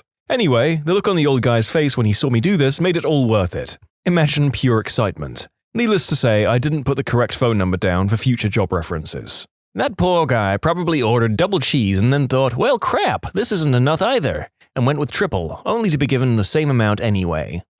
Worked in pizza place for 5 years. Cheese is definitely the gold of that world. It's the most expensive thing on the pizza. Dough and sauce cost almost nothing. As a home pizza enthusiast, this is definitely true. Especially when you get deep into the hobby, you will spend a damn fortune on that edible gold. Worked as a teller at a bank for a few years. GM and supervisor were both kind of crappy in their own ways. My buddy there was also a teller who felt similarly and wanted to get out. We started applying in places and both got interviews at the same company. As luck would have it, we both got hired and phone calls about 10 minutes apart. There was only one other teller aside from us, and when it got busy, supervisor usually had to jump in as well, and usually hated it. It felt like we were constantly short-staffed, and days when one person would call out sick or be on vacation would suck. Being down 2 people was the worst. Naturally, when we both got hired, it became a race to see who could turn in their 2 weeks' notice first. He printed his off and raced into the GM's office, walking out with a big smile. GM calls me in and offers me full-time hours after I had been requesting them for months. I jumped in saying, "Let me stop you right there. I'm also turning in my 2 weeks' notice." Remembering that look of disbelief will make me smile every time. A solid professional FU is just as enjoyable to me as going out with a bang. Wrote a normal letter of resignation before I got in the shower one morning. No big deal, got into the office and was straight ignored by management. Oh well, told you when my last day was. Fast forward 3 days, they pull me into a conference room to ask what it would take to keep me. I say, nothing, but don't want to ruin them. Sole IT manager for a staff of 70, and would be willing to consult part-time. They liked that idea and said they'd be willing to pay me my current hourly as a consultant. I was prepared for this and told them that that wasn't what I said. I said I would consult, and my consulting rate was $200 an hour. They were flabbergasted and insulted. I was making about $18 an hour as a salary. They thought it was insane, even though they'd pay a consulting firm $600 an hour when I was on vacation. Needless to say, having planned to quit, it was no skin off my back, and laughed about it. They didn't take kindly to me laughing about their anger and told me to pack my crap. I did so, got an extra 10 days vacation paid out of it. 1992. I was 19 and working at the most pissant radio studio imaginable, AM Country Gold. The notoriously cheap, abusive and dishonest owner, a fella named Wes, had just screwed me out of a promised bonus. It was the latest in a long line of dishonest acts and I'd had enough. The rest of the sales team was afraid to stand up to Wes and he screamed abuse at them constantly. Except the lone woman, who he was constantly a creep to. They were all in their 30s and 40s working the same garbage job I was, but desperately needed it. I didn't. So I engaged in a very public shouting match with Wes in the lobby, saying all the things everyone there had always wanted to say. Then I swept the contents of the front desk onto the floor and stormed out. Instead of leaving, I went around the side of the building to a payphone and called the radio station request line. In a fake southern accent, I said, "Hey y'all, I just told my cheap, no-good, lying piece of human garbage boss to go to hell. Play me out with, 'Take this job and shove it,' and dedicate it to my former boss, Wes." The disc jockey had no idea what had just happened in the lobby, or that my Wes was the Wes, so he enthusiastically played my recorded dedication and added, "This one is for you, Wes. Choke on it, you sack of crap." The building had speakers inside and out, constantly playing the radio feed, so I got to hear Wes get clowned by his own radio studio before driving off into the sunset. Someone at my previous workplace, a huge grocery store in a large mall, went to the PA system we use to issue messages to the whole mall and said something along the lines of, "Dear customers, managers and co-workers, I fricking quit," and then proceeded to leave. Someone did this at the Walmart I worked at. Customer busybodies complained because of the curse word. The manager just asked, "What do you want me to do? He already quit." "I'm sorry, ma'am, but there's really nothing I can do. As you already heard yourself, he frickin' quit." I wrote a respectful letter thanking them for the opportunity and all they've taught me. The first letter of every sentence spelled out FUCK, boss's name. Nobody noticed. I knew someone who worked in a really crappy call center. His boss never had time for anyone. When he went to tell his boss that he was leaving, the boss waved him out of the room as he was on call. So he wrote, "I quit" on a post-it note, stuck it on the boss's screen, and just walked out. I did this when I worked at Kaufman's. I went up to HR to give my 2 weeks notice, GTFO, but before I could even get a word out, the HR lady flapped her hand at me and told me to come back in an hour because she was going on lunch. So I wrote, "I quit" on a piece of paper, signed and dated it, and left it on her desk. She called me later to let me know that since I didn't give 2 weeks notice, I would never be eligible to work for Kaufman's or Macy's ever again. I told her I'd just have to live with that. I do love it when people threaten to cut off a tie that I have clearly just severed myself. Bad jobs, bad exes, crappy ex-friends. I don't care if you never want to talk to me again. That was actually the point. I used to work for my father. It was probably the worst time of my life. He treated me like absolute crap, paid me very poorly, and made me work 70+ hours a week. I was young, just out of high school, and I complained about my predicament a lot. His response was always, "If you don't like it, there's the door." 6 months before I quit, he made me run his night shift, which meant 6 p.m. through 6:30 a.m. Monday through Saturday. I was very unhappy about this, so I applied for another job. I got it and went to my father's office with a list of demands. He responded with his usual reply, so I said, "Alright, I've gotten a job offer somewhere else. Frick you, I quit." The look on his face was priceless. He truly believed that because I had an amazing job security, that I'd be willing to put up with anything and that I'd stay there for my entire career. In one short, sweet instant, I proved to him that this was not the case, and he lost his most valuable employee. The icing on the cake was the fact that the job that I left him for is at the company that manufactures the very machinery and software he relies on in business. So anytime something goes wrong in his factory, he has to call me to fix it for him. So, how are family events these days? Honestly, they're much better than they used to be. I hated working for him so much and wasted some of my best years slaving away for him without so much as a thank you. I never actually talked to him when I worked for him. I'd have formal discussions when I had to for work, but outside of work I literally never saw him. Now I don't really have any issues with him at all. First job when I was 15 for a discount clothing brand store. Head manager was the aunt for our store manager, who was 19. Our store manager did nothing most of the time and used to chat to her boyfriend and friends quite loudly on the store phone, much to the annoyance of everybody. One night, it's come closing, we're grabbing our coats and getting ready to leave after a really busy day, and the store manager storms in, telling us how she's lowered the shutters and won't let us leave until we've helped her finish the one job she had all day to do, cause her aunt is doing a surprise inspection in the morning. Everyone is teed off, especially the people who've had to watch her do literally nothing all day. She turns spiteful, threatening to delay our pays, dock our wages, etc. All bullcrap. For one woman, it was the last straw. She had a kid to pick up from a club, so she waited till she left us alone to work, walked up to the shutters, pulled them up manually by hand, and all of us crawled out to freedom. We left her a note saying, "Good luck explaining to your aunt why 4 people just quit."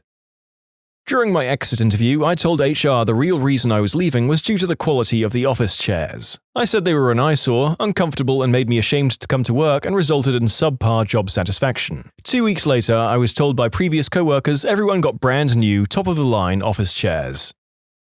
I worked for my aunt for nearly 5 years. It was a product delivery and retail store. When I came to work there, I was originally supposed to be running computers and taking orders to cover for them in the week they all took vacations. As time went on, I started running the retail part on Saturdays, and my willingness to do so was the only reason they opened on the fricking weekend. I took over the office running by myself on Sundays as well, and at a point worked 7 days straight for a month or more until someone realized I might need a break. My cousin was in charge of the front retail, and she resented me for working in the back with her mother. She snapped one day and started being rude and abrasive to customers, so we got switched front to back. I worked every single job in that place, save for driving the box trucks. I'd had enough when they hired a new guy who I found out was making exactly the same an hour as me, $8.25. Never work for family. That sucks, I'm sorry, and you're right. Never work for family, never rent from family, never loan money to family. Business is business, personal is personal. Keep them separate.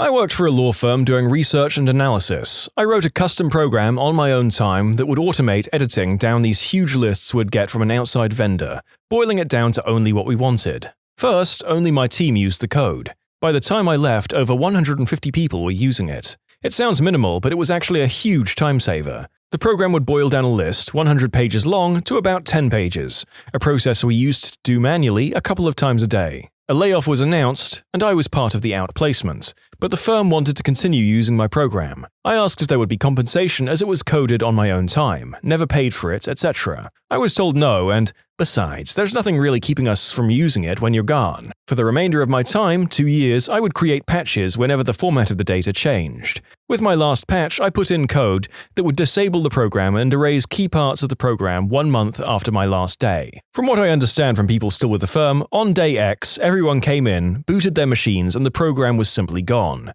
Efficiency fell through the floor, delaying opening cases, billing clients, etc. I wanted 10K, they lost more than that in the first week without the program. Some have stated I might have been in a position to sue for compensation instead. This was a huge law firm, billed in the hundreds of millions a year, and had thousands of very talented attorneys. I could have sued, sure, but they could have made it very expensive for me, dragged it out so long, it would have cost me way too much.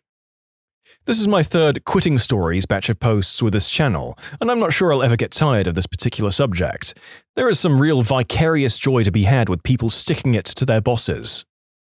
I was working for Argos as a Christmas job while studying. After a while, it was becoming too much as I had to stay in work until deliveries were unpacked. This meant some days I was leaving for my college at 8:30 a.m. and not getting home until 1 a.m. that night. One night was a particularly large delivery and it was getting very late with no end in sight. I decided I'd had enough and told the supervisor I was finished, didn't want to do the job anymore and wanted to go home. He rejected this and said I was going nowhere until the delivery was unpacked. I stood in front of him and repeated that I quit, therefore I don't care about the delivery. Completing my studies was more important to me than earning an extra bit of cash. He still said I was going nowhere and refused to unlock the door to let me out. Despite feeling I had case for false imprisonment, I decided to take matters into my own hands. I ran out the fire escape door and down the street, never to return. I'll always remember the sound of the fire escape door making a big dong as it hit the metal railings, and I made my escape to freedom. Worked in a video store, back when there was such a thing. My coworker showed up having taken clearly a lot of green herb. He was also about 6'3" and 140 pounds, so he stood out in a crowd to begin with. Anyway, he came in for a 4-hour shift, stood in the middle of our bank of checkout registers and just ate chips. Like 6 bags of chips back to back, and he ate them slow, and he savored the crap out of each bite. The whole time he had zero facial expression. Think of the dull stare of a chewing dairy cow. After about 3 hours, he calmly turns to me and says, "I can't do this anymore," and gently sets down his bag of chips and walks out the door. We never saw him in the store again. At 16, I worked at a Dairy Queen brazier in Texas. My manager was a jerk. One night, I sliced a good chunk of my thumb off because they did not have the proper safety equipment. After being out of work for 3 weeks, I returned to work. My thumb was still pretty screwed up, but I was trying. My manager kept riding me, telling me I had to move faster. I was the only short-order cook when I saw 3 Greyhound buses pull up, and I knew I was in trouble. She came back into the kitchen and said if I didn't move fast for these buses, she'd find someone who would. That was the last straw. I knew no one in the entire restaurant could cook, so I took her up on her threat and simply walked out the back door. She flipped me off as I drove away. My friends told me that they hardly got any orders out and the buses left since they couldn't get the food out. I felt bad for the people on the buses, but I was sick of being berated by management. Worked in the cinema as a teenager, came in late for work after they changed my schedule during my days off and didn't think to mention it to me. Boss lost it and started shouting at me. As far as I'm concerned, if you need to shout, I'm not even listening. So I let her rant away for a good 15 minutes while I was at my locker clearing it out. When it finally clicked that I wasn't listening or getting ready to work, she stopped and asked what I was doing. I said, "Going to see Lord of the Rings with the lads who've just finished, as I'm doing nothing else with my evening. Might go for a pint after. What's your plans?" "I like this one. It's simple and clear, and you didn't curse or scream at her."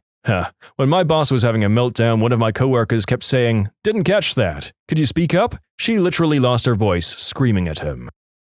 I worked for AmITheA garage. One week we got a new service manager, and up until that point we always inspected, estimated, and sold our own jobs. This new guy wanted to inspect the cars and then checked the estimates. Early on Saturday morning, a girl in her 20s with a baby came into the shop and said her brakes were making noise. I took the ticket, test drove the car, and then pulled it into the shop and then inspected the car. I found the LR brake shoe had gone metal to metal. I mic'd the drum, and it was okay. Wheel cylinders and springs, hardware, all okay. I estimated the ticket. It came out to about $150 to fix the car. I went to the new service manager and handed him the estimate. He went and looked at the car. He didn't even take 30 seconds, and he said he needed to add new wheel cylinders, hardware kit, and 2 drums to the estimate. I told him all the parts he wanted to replace were okay. He said, "Do it." I just shrugged my shoulders and walked away. He went back to the service desk. I walked into a completely crowded waiting area, stood in the middle of the room, and proceeded to tell everyone in the room what the new service manager wanted me to do. I turned around and went to go get my truck to load my toolbox and leave. The service manager tried to stop me from loading my box on my truck. At the time, about 5 customers came out and helped me lift the box into the truck, and then started screaming at the service manager. They all wanted their cars back together and taken off the lifts. It got so bad one customer called the cops, and the service manager called the owner. The cops and the owner showed up. I was putting the girl's wheel back on. The owner came over to talk to me, and I told him what had happened and what I did. The owner went over to the service manager, who was surrounded by all the teed-off customers, and fired him. I decided at that point I was still going to quit because the owner was just acting. He told the service manager to do it, obviously. At that point, a few other techies were packing their crap up too. As I was walking up to my truck to leave, the girl walked up to me and thanked me. She asked if I knew another shop that could fix her car, and I decided I would fix it myself. So we went over to the parts store, got the parts, went to my house, and redid the brakes. Not to make this whole story even longer, this was in 1989 and we've been married for 24 years now. The service manager couldn't get a job at any shop around. I still see him every once in a while, gathering up the grocery carts at H-E-B. I managed to find a telemarketing job as one of my first jobs. It sucked and we were treated like animals, but it was close enough that I could walk there from home. I only intended to stay long enough to afford a car. One day, I realized that I had reached my set amount of dollars for a car purchase. As a joke, I strayed as far from the sales pitch as possible. I changed my greetings to things like, "Hey," or "Sup." I impersonated celebrity voices. People stopped working around me. They just listened in shock. But it also completely backfired. It was my highest day of sales ever. I sold 10 times my average. The pit boss was bewildered, which is why I wasn't fired right away. He listened in on my calls that day. He begged me to stay, but I was out. I used to work for a telecommunications company. My mum was very sick over the last 3 months of her life, so I had to go home most weekends to see her. It's a 6-hour journey to get from where I worked to the town where I'm from. When her birthday came around, I requested a couple of days off that I'd saved for this specific occasion. Yet the days off were denied because we were approaching a busy time of the year for sales. At this point, I hadn't mentioned what was happening at home because, well, I was always taught you keep your work and personal lives separate. But I said to my boss, who at the time I saw as a pretty compassionate person. She never took any issue when I got sick or was late for whatever reason. But when I told her, she just looked at me point blank and said, "I don't want to hear this." After that meeting, I went back to my desk and sat there for about 20 minutes thinking of a solution. The solution was to get my things and just leave. I said goodbye to my friends and on my way out, flipped my boss off and just walked out. I went straight to my car and drove back to my hometown that night. It was the best decision I ever made. I got to spend all my time with my mum before she went. We even got to go on vacation and spend one last week away together because I had time to do so. I'll never, ever regret walking out that day. Not exactly hilarious, but I had a good chuckle to myself on that drive home. The look on my boss's face will never leave me. It was sweet. I worked as a mechanic at Pep Boys several years ago. While I worked there, some of us discovered that if the drainage pipe in the shop were pressurized, the toilet would shoot water out of the bowl. The service manager at my store was a piece of crap. The day that I quit, I waited until he went into the bathroom to take a dump. I filled up a cheater, a device used to seat a tire onto a wheel, and released about 200 psi all at once into the drainage pipe. The toilet fricking exploded, the manager screamed, and then comes storming out of the bathroom covered in his own crap. It's the middle of the lunch rush at the restaurant. It's a gorgeous day, but the porch is closed, so myself and this poor middle-aged waitress are taking everyone who's expected to sit outside into our room. We're providing crap service because there's usually 5 servers for this many people, not 2. I asked the manager if she wouldn't mind calling people in to open up the porch, which is where all of these people are expected to sit. She goes off on me. "Are you fricking kidding me?" I exclaim. "You just swore at a manager. You're fired." I was going back to college in 2 weeks, so I didn't really give a frick. The thing is, she had to cash me out first, so for those 10 minutes I quietly cussed her out in front of everyone until she started screaming her head off in the middle of the restaurant. She was fired a couple of weeks later. What was your most awesome "don't F with me" moment? I will gladly start. One day, I was out fishing at a local pond with a few girls that I went to school with. We had gotten close because of Honours Society, and yes, they're attractive. We catch a few bass and channel catfish and decide it's time to head home before dusk sets tonight. Mind you, there's about a 150 to 200 yard path from the parking lot to the actual pond, so we started heading down said path. As we get about halfway down, we see two local thugs who have dropped out of high school and are always around to cause trouble in our town. Since I'm carrying all of the tackle for non-fishermen, rods, lures, tackle box, etc., I'm also trailing the three girls. As we got closer to the thugs, I hear one of them yelling bullcrap like, "Damn, mummy, look at that butt!" and "Crap, I'd screw every single one of you," right in front of the girls. Next, the guy in front turns around and grabs one of my friend's butts and slaps her right in the chest. This teed me off more than anything, and I stupidly yell, "Hey, frick butts, don't even frickin' look at them." I admit I'm a little hot-tempered and probably could have handled the situation much better, but frick it, I was in the heat of the moment. The two guys start walking over to me, obviously ready to beat my butt. With quick thinking, I dropped my tackle and flipped out my 4-inch Smith & Wesson knife from my pocket, and to put the icing on the cake, I pull out my car bar that I use for filleting. After this, the story kind of winds down. The dudes were silent after that, took a very wide path around us, and we were on our way. Needless to say, that was my great "don't frick with me" moment. To clarify to those asking, I did not get laid. However, I did get a free dinner out of it. Well, that could have gone one of two ways, and I for one am very happy that those guys just chose to walk away. But nonetheless, well done, Knifey McFisherman. My friend's dad is a truck driver, and he used to pick up hitchhikers all the time. One time he picked two of them up, and they started on the journey to wherever they were going. After an hour, one decides he's going to try and jack the truck, and pulls out a knife. Well, my friend's dad, being super cool and steely, floors it and says, "You're gonna put that knife away, or I'm gonna kill us all," and steers directly toward the concrete dividers that were splitting the highway up ahead. The would-be truck jackers put away the knife and sit quietly for the rest of the ride, and he still drops them off at their destination. That's a bad motherfricker right there. I think you mean a bad butt mother trucker. He must have had a mustache to store his extra testicle in. I was living with a middle-aged woman. Since I'm middle-aged as well, this was a fairly decent arrangement. Her daughter was living with us as well, 17 years old and hell on wheels. From what I understand, one of her former boyfriends became upset with her because she had a new boyfriend. He was going to come to my home and beat the crap out of her under my roof. He said that if I got in his way, he was going to beat my butt as well. A friend of hers caught wind of what was happening and called her mother. She called me. The boys showed up with an audience. I greeted them just by poking my head out of the door and telling them to get the frick off my property. The butthole gets out of the vehicle. I open the door, and he can see that I'm packing a .45 in my shoulder rig.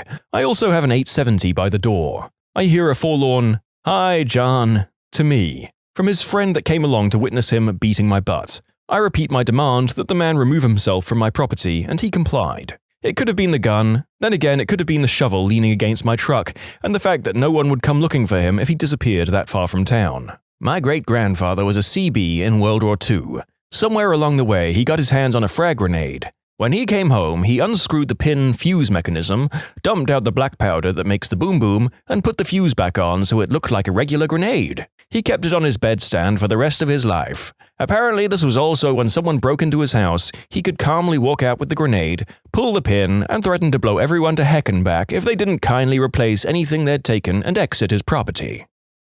I work as an EMT, and one time we had a bloodbath of a call. Old lady had damn near scalped herself in a fall, and it was quite messy. Trying to keep her calm to keep the bandages on her freely flowing head. After the call, I was covered from the front down, in my uniform, and took off the top layer to reveal my undershirt, which was also covered in blood. Too late in the day, and not caring, I was hopping in the back of the rig and heading back to base to change. My apartment was a mile from the base, so I headed there instead. As we pull up, I hear voices yelling, and hop out in my now blood-drenched clothes. I turn around the corner and see three guys grabbing and pulling one of my neighbors, an elderly woman who doesn't speak much English. So I quickly take stock of the situation and grab a tire iron from the side of the rig, which was slightly out of view. I take a few steps and yell, "Leave her alone or you're going to pay," while my partner calls for PD backup. They turn around just as some of the outside lights come on and reveal me, a 5'10" skinny guy, covered in blood with tactical pants on with a tire iron. Their faces were priceless. Suddenly one of them books and the other says to the last guy there, "Frick it, I'm not dealing with that dude," and follows his friend. I help the lady and then realize what a scary sight I was. Some dude, covered in blood with a tire iron, coming out from around the corner into the light and angry. She ended up being fine, and I changed rather quickly after that. The police came and got what little info they could, and we were all on our way. But gosh darn, I felt like a superhero. In conclusion, covered in blood, I scared off 3 thugs who wanted to beat an old Russian lady with a tire iron and good lighting. Now, this I can get behind. Theatricality and costume over violence any day. Batman would be proud of you, sir.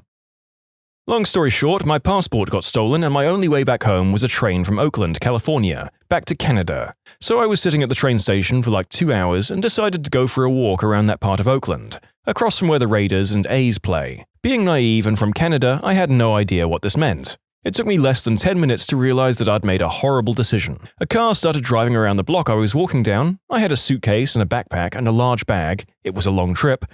After the 3rd time being circled around, I decided to walk back, and quickly. That worked well until I had to cross the parking lot, where this car pulled in as well. Now, being from Canada, all of a sudden the thought of these scary stories of gang shootings and muggings from the American news got me scared. I try not to profile people, but the 3 guys who got out of the car are what we see as the typical gangsters. Pants to ankles, gold chains, gold teeth, driving an old Cadillac. The driver steps in front of my walking path because I've been trying to avoid eye contact. He stops me and goes, "Yo man, you not from here," and laughs. "What you got in there? Hey, I should check it out."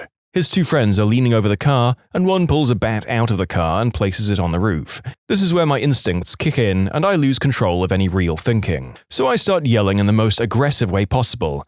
"I got my fricking crap, that's what I got. I'm from Surrey fricking BC, and if you think pulling out a bat means you fricking scare me, you think twice. You better have something more than that to get at me. I step over smackheads on my way to work every morning, and I stabbed a guy for pushing me in a bus line. So if you want to start something, fricking start it."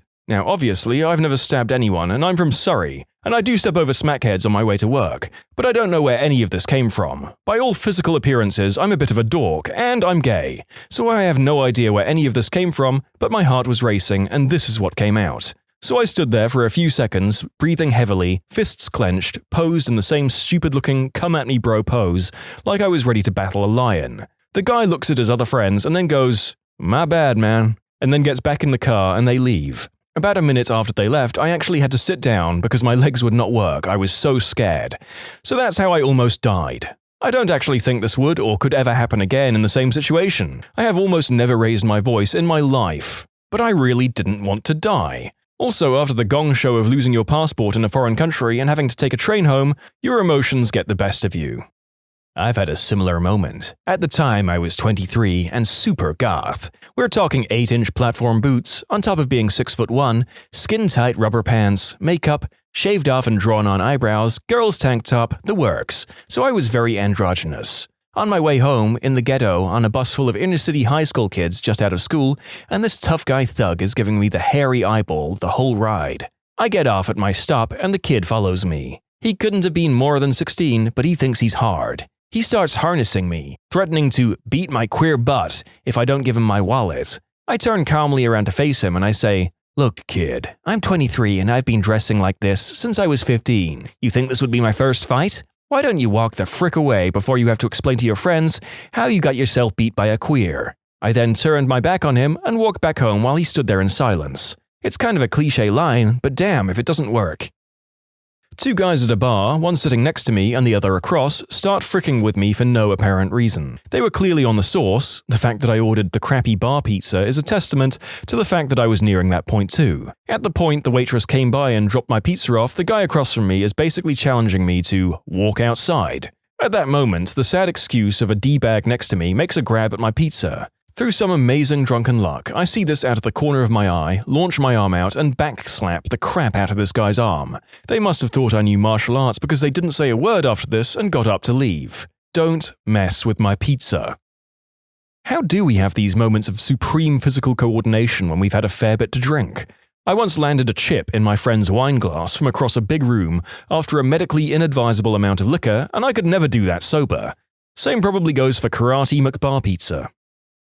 Mine was more of a don't F with me because my brother is bat crap crazy moment. I have an older gay brother. It was pretty well known that he was gay in high school, but nobody ever flat out asked me about it. One day, 2 guys from the football team, both juniors, are giving me a hard time. Suddenly, brother walks over and says, "Hey, leave him alone. This isn't a request." One guy replies, "Shut up, queer. What are you gonna do?" My brother's answer still sticks with me to this day. See, you should think about that. I've been a queer about as long as I can remember, which means I got into fights every day. So I know I can fight. How about you? Can you actually fight? Or do you just try to scare people? Because you don't scare me. I've effed guys bigger than both of you. Again, leave my brother alone.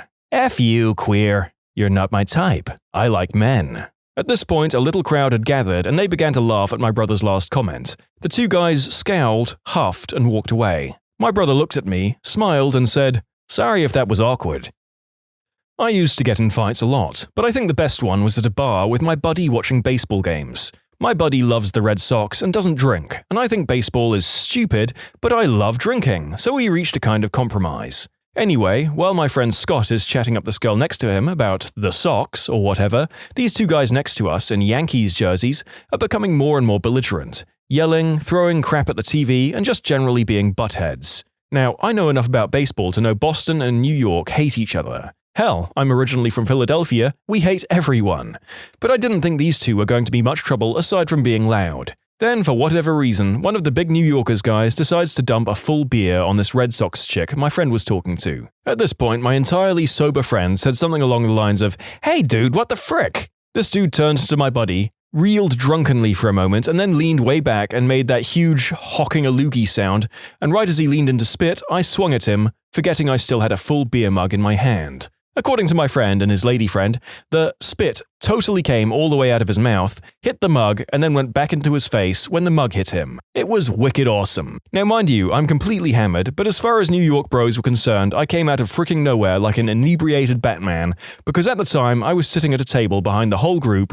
Wingmanning is a subtle art, so this guy hits the floor bloody and sputtering. His other New York bro looks at me, mouth agape, and takes 2 steps back. And then I got jumped by the bouncers and was dragged out of the bar yelling, "Frick New York!" the entire way because I was too drunk to think of a good badass line. Not quite as bad as most of these stories, but I've got kind of a good one. Just to provide a bit of context, I'm a super skinny, wimpy, white male, and a really nice guy who you'd never expect to lash out at someone. Back in high school, there was this kid who liked to mooch off everyone else's lunch, just because he'd never bought or packed his own. You know, the whole, "I'm really poor, so you should definitely give me all your food. I need it more than you" routine. He wasn't really, he just liked to take our food because he could. Every now and again, I'd give him half a sandwich or something, because like I said, I enjoy being a nice person. But one day, I just snapped. He grabbed my whole lunch bag from right in front of me without even asking for anything, and before I even started to eat my own food. In an instant, I dove across the table, grabbed him by his shirt, pulled him completely over to my side, and growled, "Give me my fricking lunch back, butthole," in his face. I got it, and it was delicious. I'd call this a badass moment of mine because I never ever act out like that. I'm usually pretty submissive and soft about things. But gosh darn it, I was excited for my little Debbie's and ham sandwich, and I wasn't going to let some butthole take them from me. All of my friends were totally shocked too. They had no idea I was even capable of sticking up for myself like that. Guess that's one way to keep people from messing with you. Among many of my security jobs, I've worked loss prevention for 2 major retailers. For those wondering, loss prevention is essentially catching shoplifters. Eventually, you just kind of know who to watch and who not to. One day, my partner, a female, and I started to watch this guy. Early 20s, overly muscled and spray-tanned, with a Guido Jersey Shore haircut and a muscle shirt. He is, of course, looking at other muscle shirts in the store. We see him select 5 shirts, go into the fitting room. Long story short, we know that he steals 8 of those shirts eventually, and me and my co-workers are with him acting as an arguing couple the whole time. He eventually goes to leave the store, which is when we can stop him. So we get in front of him at the doors, identify ourselves, and ask him to come with us. Now, I normally slouch a lot, but I'm 6'4". So the kid gets in my face, saying he didn't do anything, and if I don't move, he's going to kick my butt. So all I did was stare at him and say, "Make a decision about what you're going to do, and we'll go from there." Totally calm, with a straight face. He kinda blinked and got a weird look in his eye and asked me, "What?" So I repeated myself. I said, "Make a decision about what you're gonna do, and we'll go from there." He kinda sat there for a few seconds and leaned back a bit and started catcalling my female coworker instead. At that point, I snapped my fingers and told him to pay attention to me. After that, we placed him in handcuffs and led him to the office for processing. Since then, I've used that line multiple times at other LP, security jobs, and even at bars. The only time anyone has ever done anything after that was a patient from a mental hospital I worked at who was schizophrenic, and at that point, it didn't matter what I said. 60% of the time, it works every time.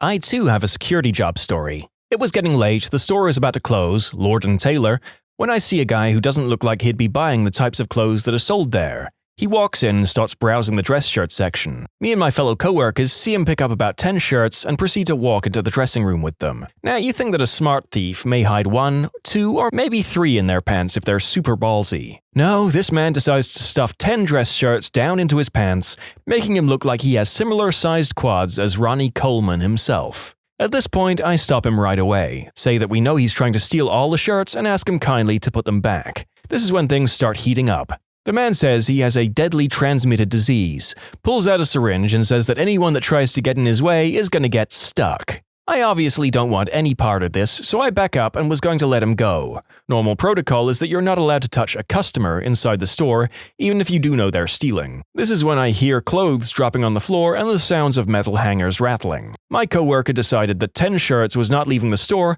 and he was going to stop this man. Out of left field, I see a metal bar come slamming into this man with the force of 100 men. He gets knocked unconscious, cops are called, the man gets arrested, and all was made right in the world. I wasn't really bad, but my coworker surely was. If your coworker did that to stop him from sticking someone with a needle, then he's pretty cool. If he did it to prevent a theft, then he's a fricking moron. I'm inclined to agree with that final commenter. I love a good defeat the bad guy story, but endangering yourself and your retail coworker like that to save some shirts isn't worth it. I was in downtown Houston skating around with some friends when I told them I had to stop and pee. So I walked into a narrow alley and started peeing. I didn't see these 2 girls just smoking cigarettes, staring at my dong. So I looked at them and smiled. Right as I finished up, a couple of D-bags came up and just started talking crap to them. Typical wanna frick you, got a pretty mouth, dumb craps. So I started to walk over and break that crap up when a guy looks at me and says, "What the frick do you think you're gonna do, B-word?" So I just started talking in a low voice in German, just repeating lyrics from Rammstein, making it sound like a threatening sentence instead of a song. Then they freaked out because I'm a tall, fairly muscular motherfricker. They left and the girls said thanks and asked me what I said, and I told them, I don't know, and I left. I was with some guys, and we were all drunk. We walked out of a bad greasy spoon at 3 a.m. and ran into some guys walking into the restaurant, also drunk. I was the last in my group, and I accidentally rubbed shoulders with the first guy in that group. Immediately, he starts talking crap, but I just ignore him and keep walking to the parking lot. I'm about halfway to my car when he says something that particularly offends me, because it was targeted at one of the girls with us. I turn around, and seconds later, we're in the middle of a blank spot in the parking lot with our friends off to the sides. Eye to eye, he finally realizes that I'm a pretty big guy. We have a tense silence for a few seconds, then under my breath I quietly say, "You're gonna say, frick this guy, he ain't worth it. You're gonna turn around, walk away, and rejoin your friends. And you're gonna do that because if you don't, you won't need to eat, because I'm gonna feed you your frickin' shoes." About 5 seconds passed before he said, "Oh, frick this guy, he ain't worth it," and rejoined his friends. Probably more of a D-bag thing than a badass thing, but oh well. I used to work at Starbucks in the city where a lot of trust fund kids like to hang out and act homeless. There was always a group of them who stood out the front of the store, and that was next to Starbucks, yelling at people and usually playing hacky sack with each other. They made it a habit of yelling at anyone who walked through their game, threatening them. Bunch of bullcrap. I was going to my shift one day, and I was in a rotten mood. There they were, playing that game in the middle of the sidewalk, blocking everyone. I walked right through them, interrupted the game, and they started to call me out. I kept walking until I felt the hacky sack hit me in the back. I picked it up and threw it on the roof of the Starbucks and walked into work. I work at a bar as a bouncer. I don't look like the biggest guy, but I do strength training regularly. I deal with buttholes on a nightly basis. One in particular caught my eye when he was literally screaming at his girlfriend inside my bar. I walked up to him and let him know that if he did that again, he would be picking garbage from his teeth. Him being drunk, he didn't listen, and as I'm clearing out the bar at bar close, I see him again across the bar near the front door, near the trash can filled with random bar crap and bottles. He yells at her again, reaches back and slaps her. She goes to the floor. I crushed a path through the patrons and he didn't see me coming. One punch KO'd him and he landed headfirst in the trash can. I then proceeded to put the rest of him in it, picked his girlfriend up off the floor and contacted the police. They laughed upon arriving at him still being in the trash can. What is the worst second-hand embarrassment you've had to suffer through? I was in a class with about 50 other people when this really nice quiet guy stood up and started to play Gangnam Style out of his phone and started doing the dance with a wide grin on his face. Nobody laughed, so he sat down after about 10 seconds of singing and dancing, and the lecturer proceeded to carry on with the lecture. Gangnam Style, frickin' hell. That brings me back to some bad memories. I worked in the ad industry, and every company suddenly wants to be in and go viral with Gangnam Style. A few good months after it hit its peak, those hours pleading with clients that filming their employees doing the dance was a bad idea, Lord help me. Yeah, he showed up to all the other lectures as usual for the rest of the semester, but just didn't really say anything. He was always quite reserved, so I didn't really notice a change in his behavior. Looking back on it, I do feel sorry for him because I used to listen to that song every day, and maybe I could have offered him a sympathy laugh, but at the time I thought he just looked like a bit of a member. In middle school, a kid decided to don his karate wear and break a brick for a talent show. This intense music starts playing and he comes out, bows his head and hi-ya! Hits the brick. It doesn't break. He tries a couple more times, it remains unperturbed. He stomps off the stage in tears. I'm sure to console him, people told him, "Nobody will remember this in 10 years. It's been more than 10 years. I still remember him as the kid who couldn't break the brick. Stuck on a cruise ship for 3 days after my friend proposed to his girlfriend on the first fricking day, and she said no. The same first night she made out with a random guy in the hot tub. I'm honestly not sure how devastated my friend actually was, but it was intensified by the fact that he had drunk himself insensible by 2 p.m. every day, which would lead to him going to beg her to get back with him. At one point, she was sitting on the new guy's lap at the bar, and he grabbed her hand and confessed his love for her, for what must have been the 5th time in 2 days. It was a constant battle of trying to pull him away and convince him to either go to sleep or come with us to another part of the ship. He is a good friend, so I felt terrible for him because that was super crappy on her part, and tried to help him all he would allow, but it was awful to watch. And by the end of the cruise, it seemed like the entire boat knew what had happened. When I tried to bring it up with my girlfriend, who was on the cruise with me as well, days after we got home, she straight up refused to talk about it, saying that it was painful enough at the time, so we never need speak of it. I mean, honestly, it sounds like that was a good relationship to get out of if that's how both parties behaved. Some commenters expanded on this theory below.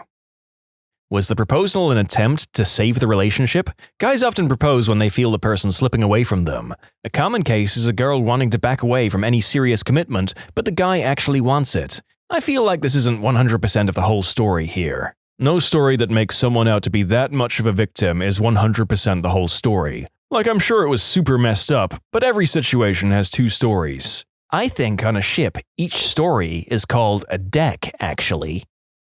Have this uncle who's extremely cheap and once took us out to dinner. After he got the bill, he asks for the menu again and takes out his calculator and starts double-checking the bill prices and menu prices. This goes on for 15 minutes while the waiter patiently waits next to the table. At the end, he realizes he forgot his wallet and asks us to pay. I don't think I've ever tipped that generously. He didn't forget. No crap. We have printed tip suggestions ranging from 18 to 25% with the amount the tip would be and the total your bill would come to at the bottom of our receipts at my job.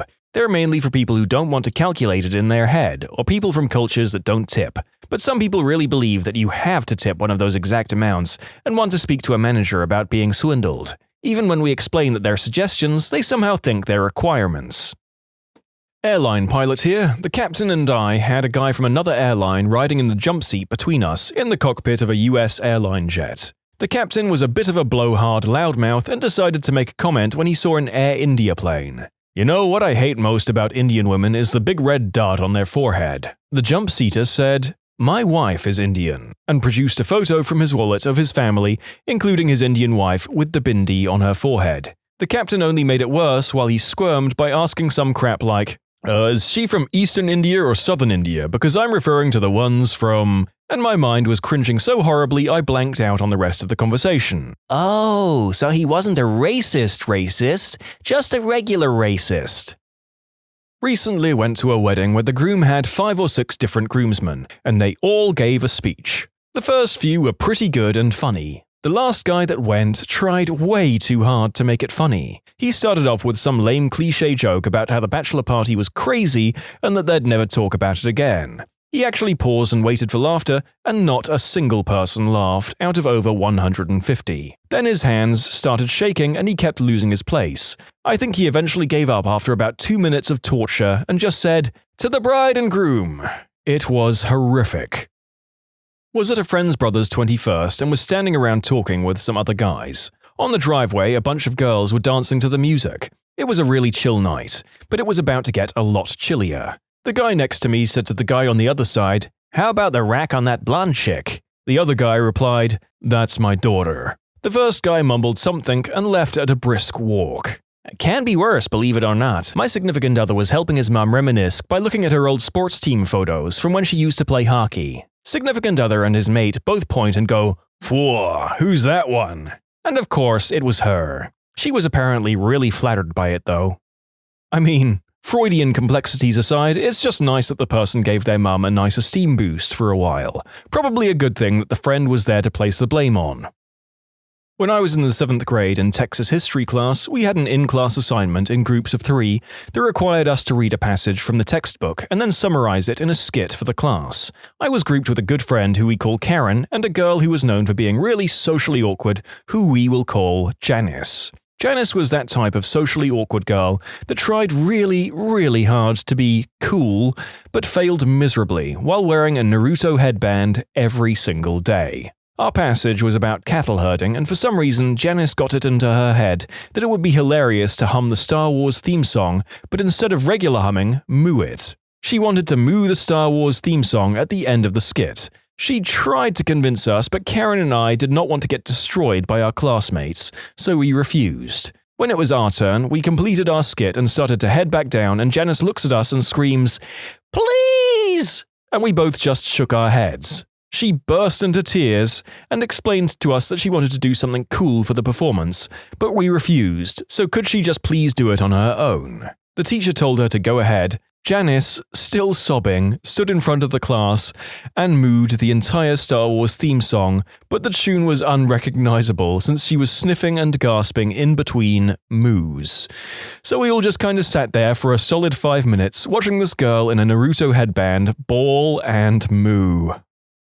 2 stand out from one high school English class. A dude got called out by our teacher for plagiarizing while he gave a report in front of a class in a book we read. In particular, she asked what "in lay thinking" meant, and he stood there for a good 10 seconds of silence before she lectured everyone on not copying from other sources. Another kid in our grade died from taking too many substances. He was pretty popular and his death shocked the school for a good while. Several of his closest friends were in this class. The day after his death, our teacher was out sick and we had a substitute. Naturally, she called out this guy's name during roll call. That hushed the class to the point of searing awkwardness, and some guy started sobbing. You could still see the slow dawning horror on the sub's face. You managed to trigger a cringe that had been blocked by my mind since it happened in 1997. Holy crap. 7th grade, a kid 2 grades above us died in a car accident. It really shook up the small town as he was a partying drunk and he and his friends went driving. Very much one of those can't happen to our town kinds of things.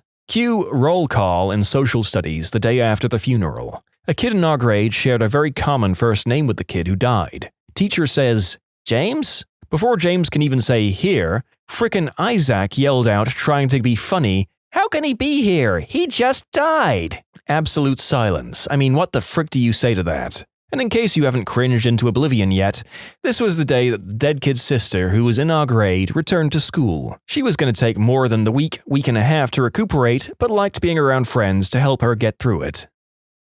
My sister was on a first date with some guy she met online, and was nervous, so she had my significant other and I meet up with them. The guy was super braggy about being able to speak German, not knowing that my significant other was raised there and speaks it fluently. So my significant other tries to start a conversation with him in German. The guy apparently only spoke a few words of German and left embarrassed and without any chance of a second date. My significant other still feels a little guilty about it. Ich bin ein zwanghafter Lügner. Watching a friend be punished by their parents. It's so frickin' awkward. Oh my god, when I was 7 or 8 at a friend's house and he said crap while we played Mario Kart and his mum heard from the other room. She pulled him over her knee and started to give him a smacking on the rump. So I immediately tried to leave and the mum said, "Don't worry, he deserves this, you can stay." I was really weirded out and left anyways. As I closed the door behind me, my buddy was giving me a look that I'll never forget. I have a friend, Jake, who's partially deaf and he has hearing aids to help with that. We're cameramen and we were live streaming a college basketball game. We wear headsets to speak through the crowd and he has to take his hearing aids out to use it. He and I were taking a break during half-time, and an old man who had a bag of candy, already weird, right, walked up to us and offered it to Jake. Jake, who still had his hearing aids out. Jake accepts this as the man giving us a bag of candy when in reality he just offered a piece to each of us. Yep, plenty weird. Jake just walked off with the candy bag, munching away as the old man helplessly tried to follow him through the crowd, yelling, No, I just meant to take one, Jesus Christ! I was uncomfortable in so many ways, I just walked away from the situation. Sounds like I need to get a fake hearing aid so I can just grab stuff and go. Actually, no, that would be morally condemnable. Tempting, though. I was on a train going between London and Manchester, UK, and went to use the bathroom. The toilet at the end of the carriage was disabled accessible, so it had a wide curved door that automatically opened at a steady and slow pace. About 20 to 30 seconds to completely uninterruptible retracting in a semicircle to allow wheelchair access to the carriage. If you've travelled on these trains before, you'll know that to close the door, you enter the stall, push a button to close the door, then when it's finished closing, you press another to lock it. Someone had not told this to the lady in the loo. Just as I arrive, another person coming from the other direction pushed the outside button to open the door, and it started its inevitable arc. For at least 30 excruciating seconds, the button pusher, myself, and eventually everyone sitting in the packed commuter carriage behind, who was facing in our direction, got to see the woman bend up from the seat, reach and hop to the other side of the cubicle, and desperately pummel the door, close, and lock buttons inside. Pants around the ankles the whole time, white bottom flashing. At a merciless pace, the door opened fully, contemplated its life, and then closed on the pitiful image within. The button pusher and I looked at each other, said nothing, and went back to our seats. I've seen this happen before. The poor guy got revealed like some crap prize on a game show. You'll never expect what's going to be behind door number 2. It's a guy going number 2. I'm usually the subject of first-hand embarrassment, but this time, a local radio station I listened to hosted some kind of Christmas charity event, where the DJs stood outside some kind of children's charity drive and talked about it to the people giving donations. They'd been playing music in between, asking people their names and talking about how much stuff they'd given, like, "Thanks to Dave from Cityville for the $300. Say hi, Dave." Dave, hi, you're welcome, happy holidays, bye. The cringe begins when a guy named Josh comes in to give some money to the charity. The DJ? Wow, Josh has given us $3,000, the most generous donation of the day. Josh. Yeah, haha, I did. So how much do you have now? DJ. Thanks again, Josh. I think that puts us at 10,000. Josh. No. I mean, after what I gave you, how much do I have? DJ. We have $10,000 in donations. Josh. No, I mean, what number did my donation put you over? At this point, I've gone from confusion to realizing what Josh is trying to get the DJ to say. I'm actually facepalming for him. DJ? Well, before you donated, we had about 8,000. Josh? No, that's not what I mean. DJ? I don't quite know what you're getting at, Josh. Josh? Get it? Now you have over 9,000! DJ? What? Josh? Get it? After what I gave you, you have over 9,000. DJ. Yeah, I don't. Like, there's this show called Dragon Ball Z, and the guy in it, he says over 9,000. Oh, right, yeah. All right, then. Basically, a guy donated thousands in charity over the radio to just get the DJ to say, we have over 9,000. I'm pretty sure they didn't get the joke, and he tried to explain it to them. I don't remember a lot of the details or the exact amount, but I'm pretty sure the guy donated in the thousands. Government class senior year. Teacher makes a comment about how we should stay off our phones in class and be careful about the things we send out. Proceeds to pull up a classmate's tweet that says something along the lines of, "This teacher is so dumb, this class freaking sucks." She was on her phone, so she didn't see it pulled up immediately. When the whole class fell silent, she finally looked up and turned bright red. The teacher kind of chuckled and continued on with the lessons. To be fair, that teacher had amazing timing. I always get this when I watch guys hit on girls unsuccessfully. One particularly painful example was a good friend of mine who is not the best when it comes to flirting, and he had just come out of a long-term relationship, so safe to say he was rusty. At any rate, he makes a beeline toward this girl. I try to intervene and assure him it will not work out. She was seeing someone, and her friend told me that my friend, currently making moves towards her, weirded her out a little. I pleaded and pleaded with him to just refrain from doing it, but he was having none of it, as he thought I just wanted to take a stab myself. Anyway, I watched helplessly as he moves towards her, slides up and attempts to hold her hand. She looks mildly scared, so he says to her in a fairly loud voice, "Don't worry, I'll hold you."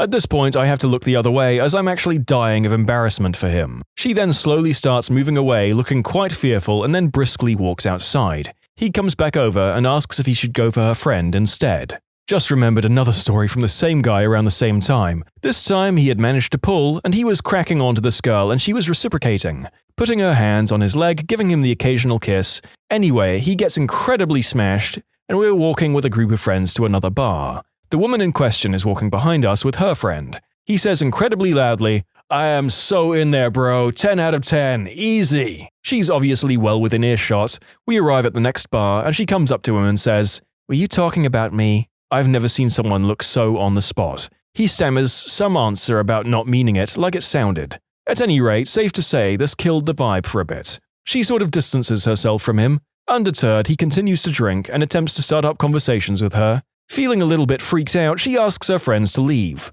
Now, they lived about 1 kilometer away from this bar. They all leave. My friend excuses himself about 10 minutes later. We all ask him not to go to this woman's house. He promises not to, and being drunk, we let him go. About 20 minutes later, I get a phone call from one of this girl's friends saying that my friend is drunk in their house, which was their parents' house, and is refusing to leave. Mortified, we had to go and collect him, sort of half-yelling apologies at their house. Oof. I think we all know at least one guy like this. Generally, they grow out of it, and we're hopefully able to use these sorts of stories as cautionary and humorous tales for the rest of us.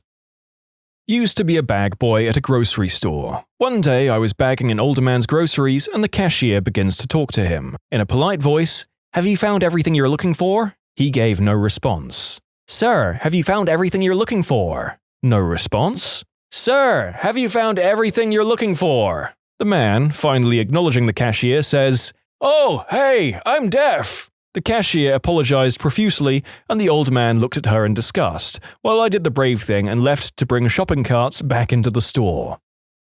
Sleeping over my friend's house in the 7th grade, I was trying to sleep on the floor. However, his parents decided to have very loud, wall-rattling fun times. I laid there trying to fall asleep for about 15 minutes when a loud shriek hinted that it was over. I kinda laughed a little, and my friend, who I thought was sleeping, just says, "I am so sorry." We awkwardly laughed about it, then went to bed.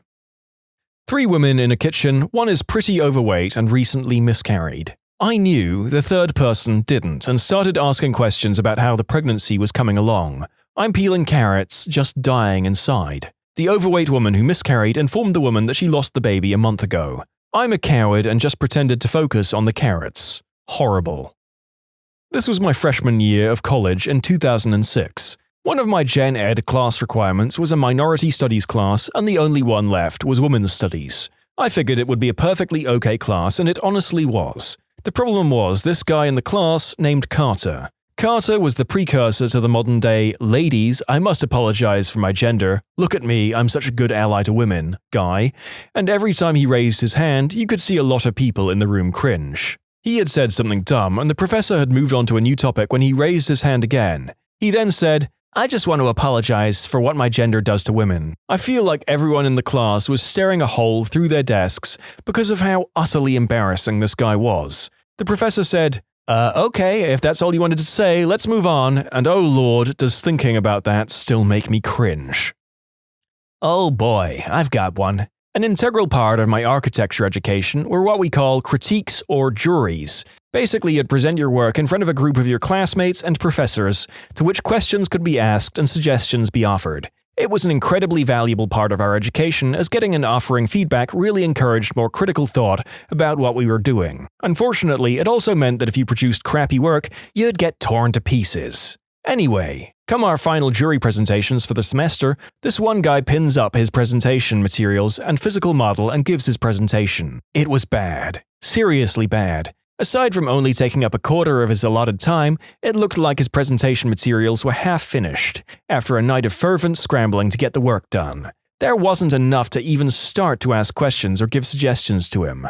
So everyone, trying to think of at least something productive to say, kept completely silent. It was probably only 15 seconds, but it was absolutely the most awkward silence of my life. Eventually, one of the professors spoke up and said something along the lines of, "If this is the kind of work you think is acceptable, you probably shouldn't look at continuing this program." To which the guy just replied, "Sorry," and walked out. He didn't show up the next year. So yeah, I've never felt as awkward even in situations where I'm the subject of the awkwardness.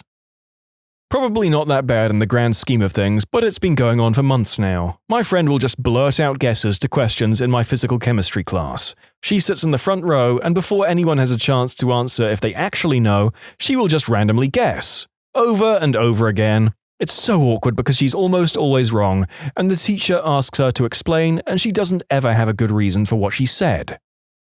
Watching pallbearers lose control of the coffin they were carrying down a steep set of granite church steps after the funeral was over. An ice or sleet storm took place during the funeral service, so the steps were slick. Several pallbearers went down as the coffin landed on the granite steps and slid the rest of the way down to the sidewalk below. Fortunately, the lid didn't open, but we all felt badly for them as the look on their faces showed they were mortified. What's the most real relationship advice you can give? It's fine to not always want to spend 100% of your time with your spouse. Not every moment of every day is going to be bliss, and sometimes it really takes some effort. I love my wife to bits, but there are some days when I would just like to do things by myself. It doesn't mean our relationship isn't great, but it can be really refreshing just to take a stroll around a shopping center, or go get some food alone or something. This 100%. My spouse goes to a weekly Pathfinder game. That's his alone time. I occasionally go to a punk show or have a beer with my friends. It can be even simpler. I will go read a book in the other room and get my alone time. He likes to cook, so he'll start up in the kitchen and I stay away while he listens to his music. Everyone needs alone time. Don't lose yourself as an individual in a relationship. Happened to me. Where were you 10 years ago? Ah, but would you have listened 10 years ago? I think it's so important to have your own social lives and circles, but I see so many couples who bring their partner to everything, to the point that they're basically a part of every social group that person is in. Where does that person then have an escape to? When can they go out with their friends without the other one feeling bad for not being invited? Keep your own circle. My partner and I have been friends for years, even before we were a couple, so we have the same friend group.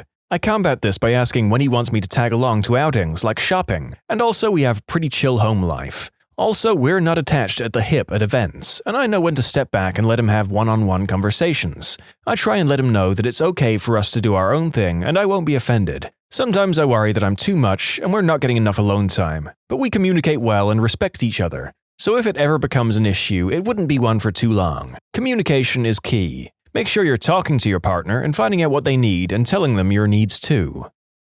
Intimacy is way more important than people realize. Like I've told my wife, yeah, sure, there's lust involved, but there's also interest in making your partner feel good as well. If that interest isn't there, your partner might as well be an adult fun time toy for all they mean to you. This is where I think a lot of people miss the point. Everyone seems to automatically infer that it's physical intimacy that's important. Intimacy is emotional. It's meaningful and vulnerable sharing of one's inner self. It's not what you do in bed. That's not hard. Real intimacy is hard, and it's super fulfilling to be intimate with your partner. So important, and physical intimacy begets emotional intimacy. Physical intimacy is our biggest way of being there for each other. Everyone needs a hug, everyone needs cuddles. Words can't always do what a good, genuinely loving hug can do. Go on holiday together. If you can agree on food, sleep soundly, compromise on activities, and do your own thing one of the days, and not get mad at each other, you stand a good chance of lasting a while. I love my boyfriend to bits and miss him a lot. We don't live together yet, but boy do I like sleeping in my own bed sometimes. Space is healthy. Just because you're in a relationship, it doesn't mean you have to live in each other's pockets. Given the sheer amount of friends that I've discovered I can't stand traveling with, finding someone to meet this comment's criteria seems impossible. Oh dear. When you disagree, remember that you're on the same team. You're supposed to fight a problem, not the other person. This is such an awesome way of putting that concept. 1. Don't expect the other person to be able to read your mind. 2. Be a team, not opponents. 3. Everybody toots at some point. Number 3 has been a hard thing for me during my current relationship. My significant other has a colostomy bag after battling colon cancer, which has been a huge learning experience in itself. I'm all for being comfortable with the body and all of its weird, icky processes, and I'm usually quick to make that known. But knowing that he physically can't toot makes me way more reluctant to do it around him. Like, I don't want to be a show-off, you know? My husband blames his toots on the baby sometimes, and for some reason I think it's hilarious to imagine a 7-month-old making that kind of gas. I know I found the right person. It wasn't easy though, damn. Communication is the foundation upon which everything else is built. They say don't go to bed angry, not because anger does something while you're sleeping, but because it means you didn't communicate properly and you're giving up on trying. Be calm, actively listen, do not dismiss your partner's statements, assume good faith. It's you and me versus the problem, not me versus you. If something's bugging you, talk to your significant other about it. If you feel enraged about something, wait until you're well-fed, well-rested, with warm extremities before talking about it. But talk about it at the first opportunity. Calmly, rationally, and honestly. Keep the discussion limited to that one narrow thing. If something's bugging your significant other, hear them out. Never think, well, I'm not bothered by that, so it's not a problem. Think, my significant other is bothered by this, and that's a problem. If you think the concern is unreasonable, frame the discussion as solving the problem of your significant other is being unhappy. The worst fights and arguments happen over trivial things because it's not the trivial thing that's actually causing the problem. It's probably a series of things or a general lack of satisfaction, and the toothpaste cap being left off is just the instigator of the fight. If you communicate often and openly, these things will not fester, they won't pile up, and you won't get into such fights. Your spouse isn't going to be perfect. You're not going to be perfect. There will be mistakes and misunderstandings. What really matters in a relationship is not being perfect, but how you handle the imperfections of yourself and your spouse in a respectful, reasonable way. Learning how to be bored together is important. You don't have to be on the go, doing stuff and planning stuff and being fun and exciting all the time. It's okay to just sit around and not do anything and not talk to each other. It's not unhealthy, I promise. This was one of the biggest things I learned when I moved in with my significant other, and what I give as advice to couples just moving in. Especially when it's their first time living with a significant other, you have to learn how to be in the same room without actively hanging out together. When your whole relationship has been dates, it's hard to just be, without feeling like you should be interacting. Getting comfortable just chilling there, doing your own thing, is a good thing. There's so much pressure to do stuff, especially in the age of social media. Other couples do stuff all the time, and everyone is looking for adventures. We must keep up with the carefully manufactured images of other people put out on Instagram. In reality, it's not necessary and can often be a serious source of stress. My husband has been playing Ark all day, and I've been on Reddit or playing The Sims. We watched a couple of episodes of 10th Kingdom earlier, and that's all we've done together today. We're in the same room, but we're not doing the same things. This is not a bad thing. It's called being comfortable together. As someone who just started an official relationship, I got a glimpse of this when I went to visit my boyfriend's place about a week ago. I asked if I could try Overwatch on his PC, since I only have the console version, and he seemed happy to let me go ahead and do my own thing. He booted up Diablo on the couch, and I played a couple of matches. I asked him, "Are you sure this is okay? I can totally get off and spend time with you." He replied, "You're enjoying yourself, right? I'm totally cool just doing my own thing. Just because one of us visits doesn't mean we have to spend every minute together." It made sense when he put it like that, and actually depicts what I've heard about other relationships even when the couples aren't cohabiting. A relationship where I can just be okay playing Baldur's Gate for several hours at a time seems pretty damn good to me. That's the goal. It's interesting when people get confused by this. I always considered relationships to be autonomous. We should both be able to live our own lives, but us being together makes it better. At the same time, romantic relationships are just that. You should be dating your best friend. Your best friends sometimes do nothing with each other. My friend and I once got into a study room after class and did our homework for literally 2 hours with minimal talking. I looked at her around 1 in the afternoon and asked if she's hungry, and we grabbed lunch. It's kind of the same thing.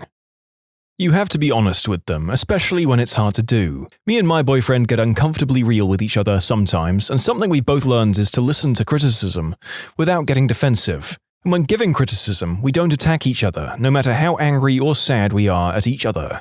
I've had him call me out for certain behaviors that nobody has ever called me out on, and I've done the same for him. We're both better people for it because when we get it all out on the table, we have no choice but to work on ourselves. There's a reason it's called the honeymoon phase, and eventually you won't have as much to talk about other than how the day went, or might not always feel those butterflies in your stomach when you think about them. That's when it becomes a test in the relationship, and you both have to work on it to make it work. You'll get into fights, but learn to get over them, or I doubt it will last. Resentment can kill feelings for someone. I wanted to add, I'm not a love or relationship expert by any means. I'm just going off things I've seen and gone through with my own husband. You trade butterflies for familiarity, excitement for comfort. I love the comfort stage. The butterflies are great and all, but being in a constant state of infatuation would get exhausting after a few years. It's so nice to do absolutely nothing with your person, or not see them for a day or two if you don't live together, and still be completely content with them.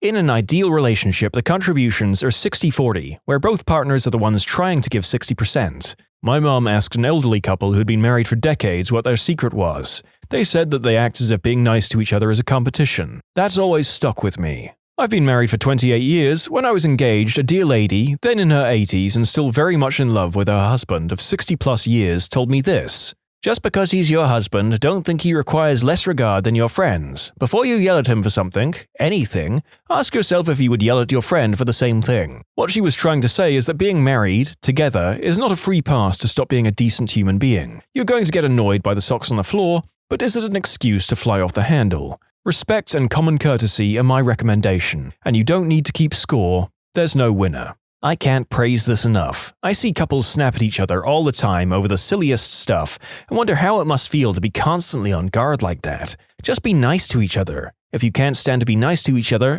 call it a day, man. Life is too short. My husband and I have to check in on each other every once in a while. For some reason, it seems like I'm meaner to my husband when my family is around, and he's meaner to me when his family is around. We come up with a phrase that we whisper if we're in public: "Quit being a butthole." We use it to remind each other to be nice without having to justify ourselves at the moment. It really works because if he says it to me, I automatically check myself, even if I don't think I'm being mean. I love him and I never intend on coming off as a butthole.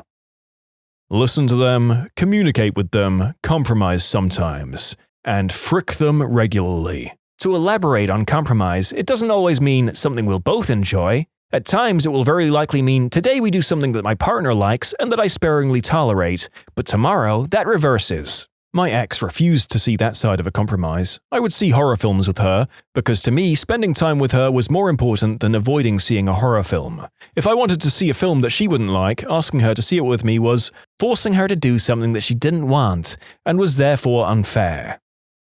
And for the love of God, do not start dating a new person as a way to get out of a bad relationship. That is extremely unfair to the new person you entered into a relationship with.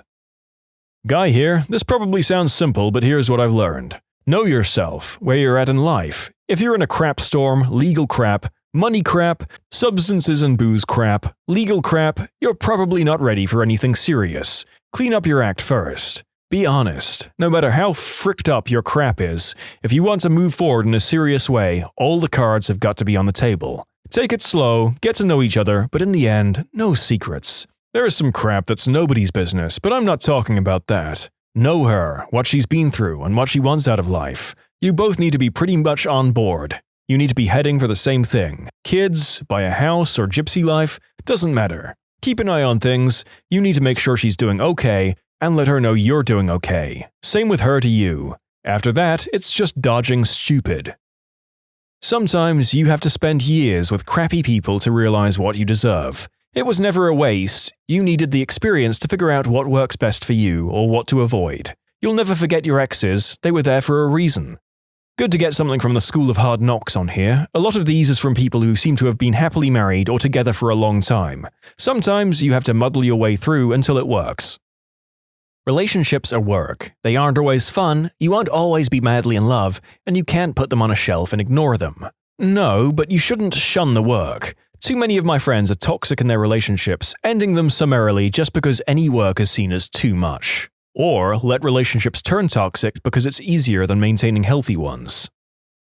Always be mindful and thoughtful to that person's love map. Like they might need a quick text every morning when you get to work letting them know that you're safe. It makes zero sense to you, but knowing it's something small and means the world to them, well, why the hell not? They might get stressed out, and you helping clean the house for when they finished work might mean more to them than someone else you've been with who wanted flowers to show love. Know what it is that your partner loves and make them feel loved too. And if it's just a text to say you love them and you're safe, it's a 10-second message to type. For frick's sake, that's so little time in the span of an entire day. Why not do it if you know that it makes them happy? A little off topic, but I've found that prioritizing the relationship correctly helps a lot. My roommate is my best friend, but he's a roommate first, a coworker second, and a friend third. We talk about finances and housework completely differently than we shoot the crap. This helps maintain efficient lines of communication regardless of what's going on. When someone shows you who they are, believe them. If they're mean, if they're vindictive, if they use you, if they show you that they don't really care about you, believe them. If they make you feel inadequate, on edge, scared, nervous, unworthy, or like a disappointment, believe them. If they're entitled, narcissistic, sociopathic, manipulative, or unfair, believe them.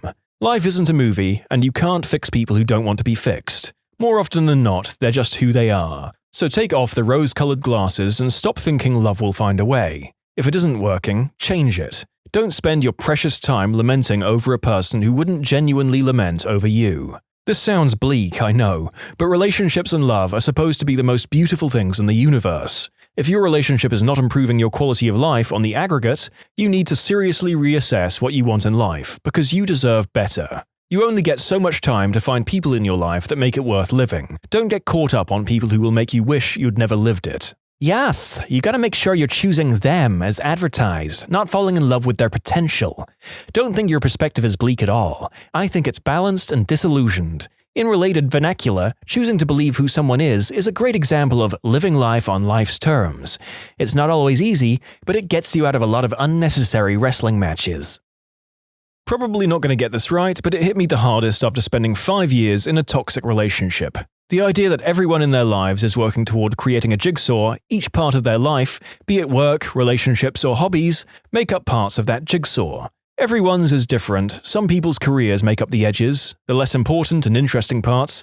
Some people's are their relationships. What's important is the center of the puzzle. That's what people are working towards, their life's goals. When you're in a relationship, your puzzles combine.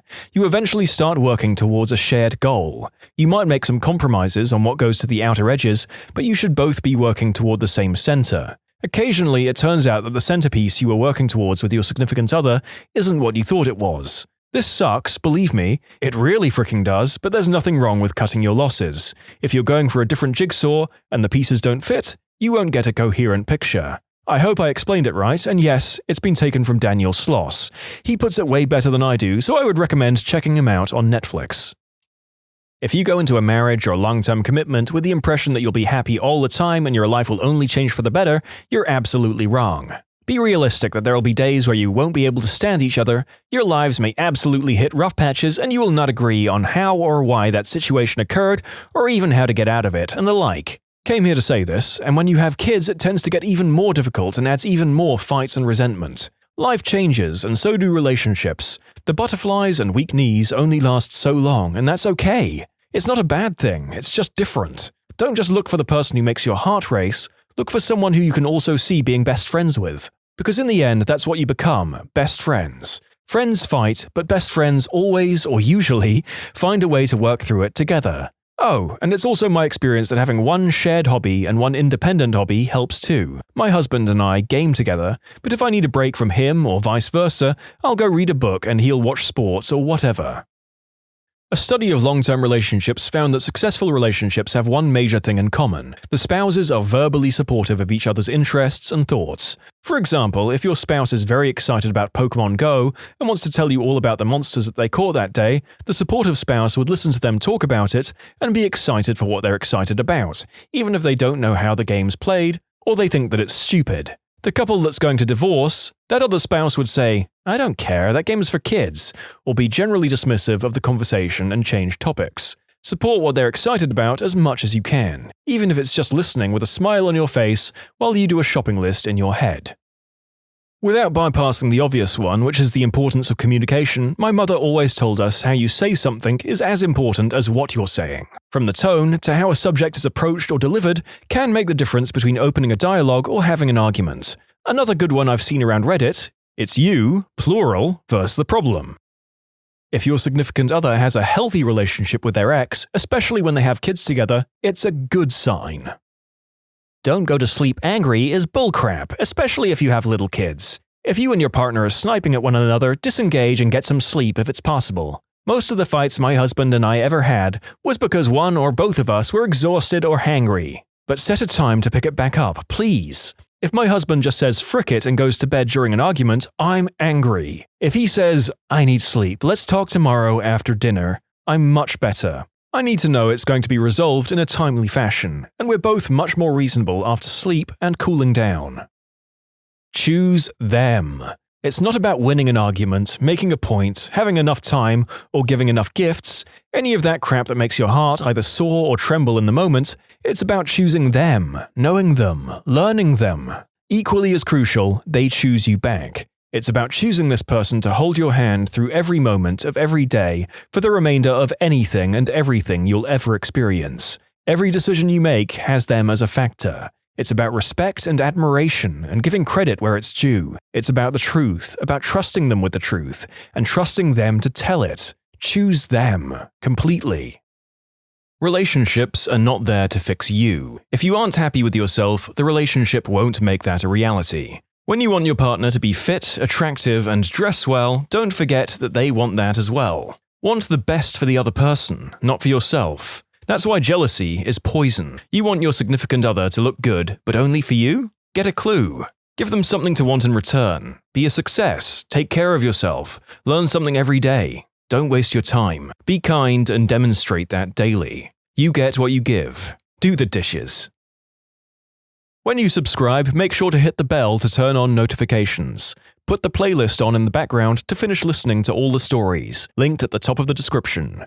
And if you like Am I the Genius, give Am I the Jerk a shot, linked in the description too. Either way, thanks a lot for watching, and we'll see you guys next time.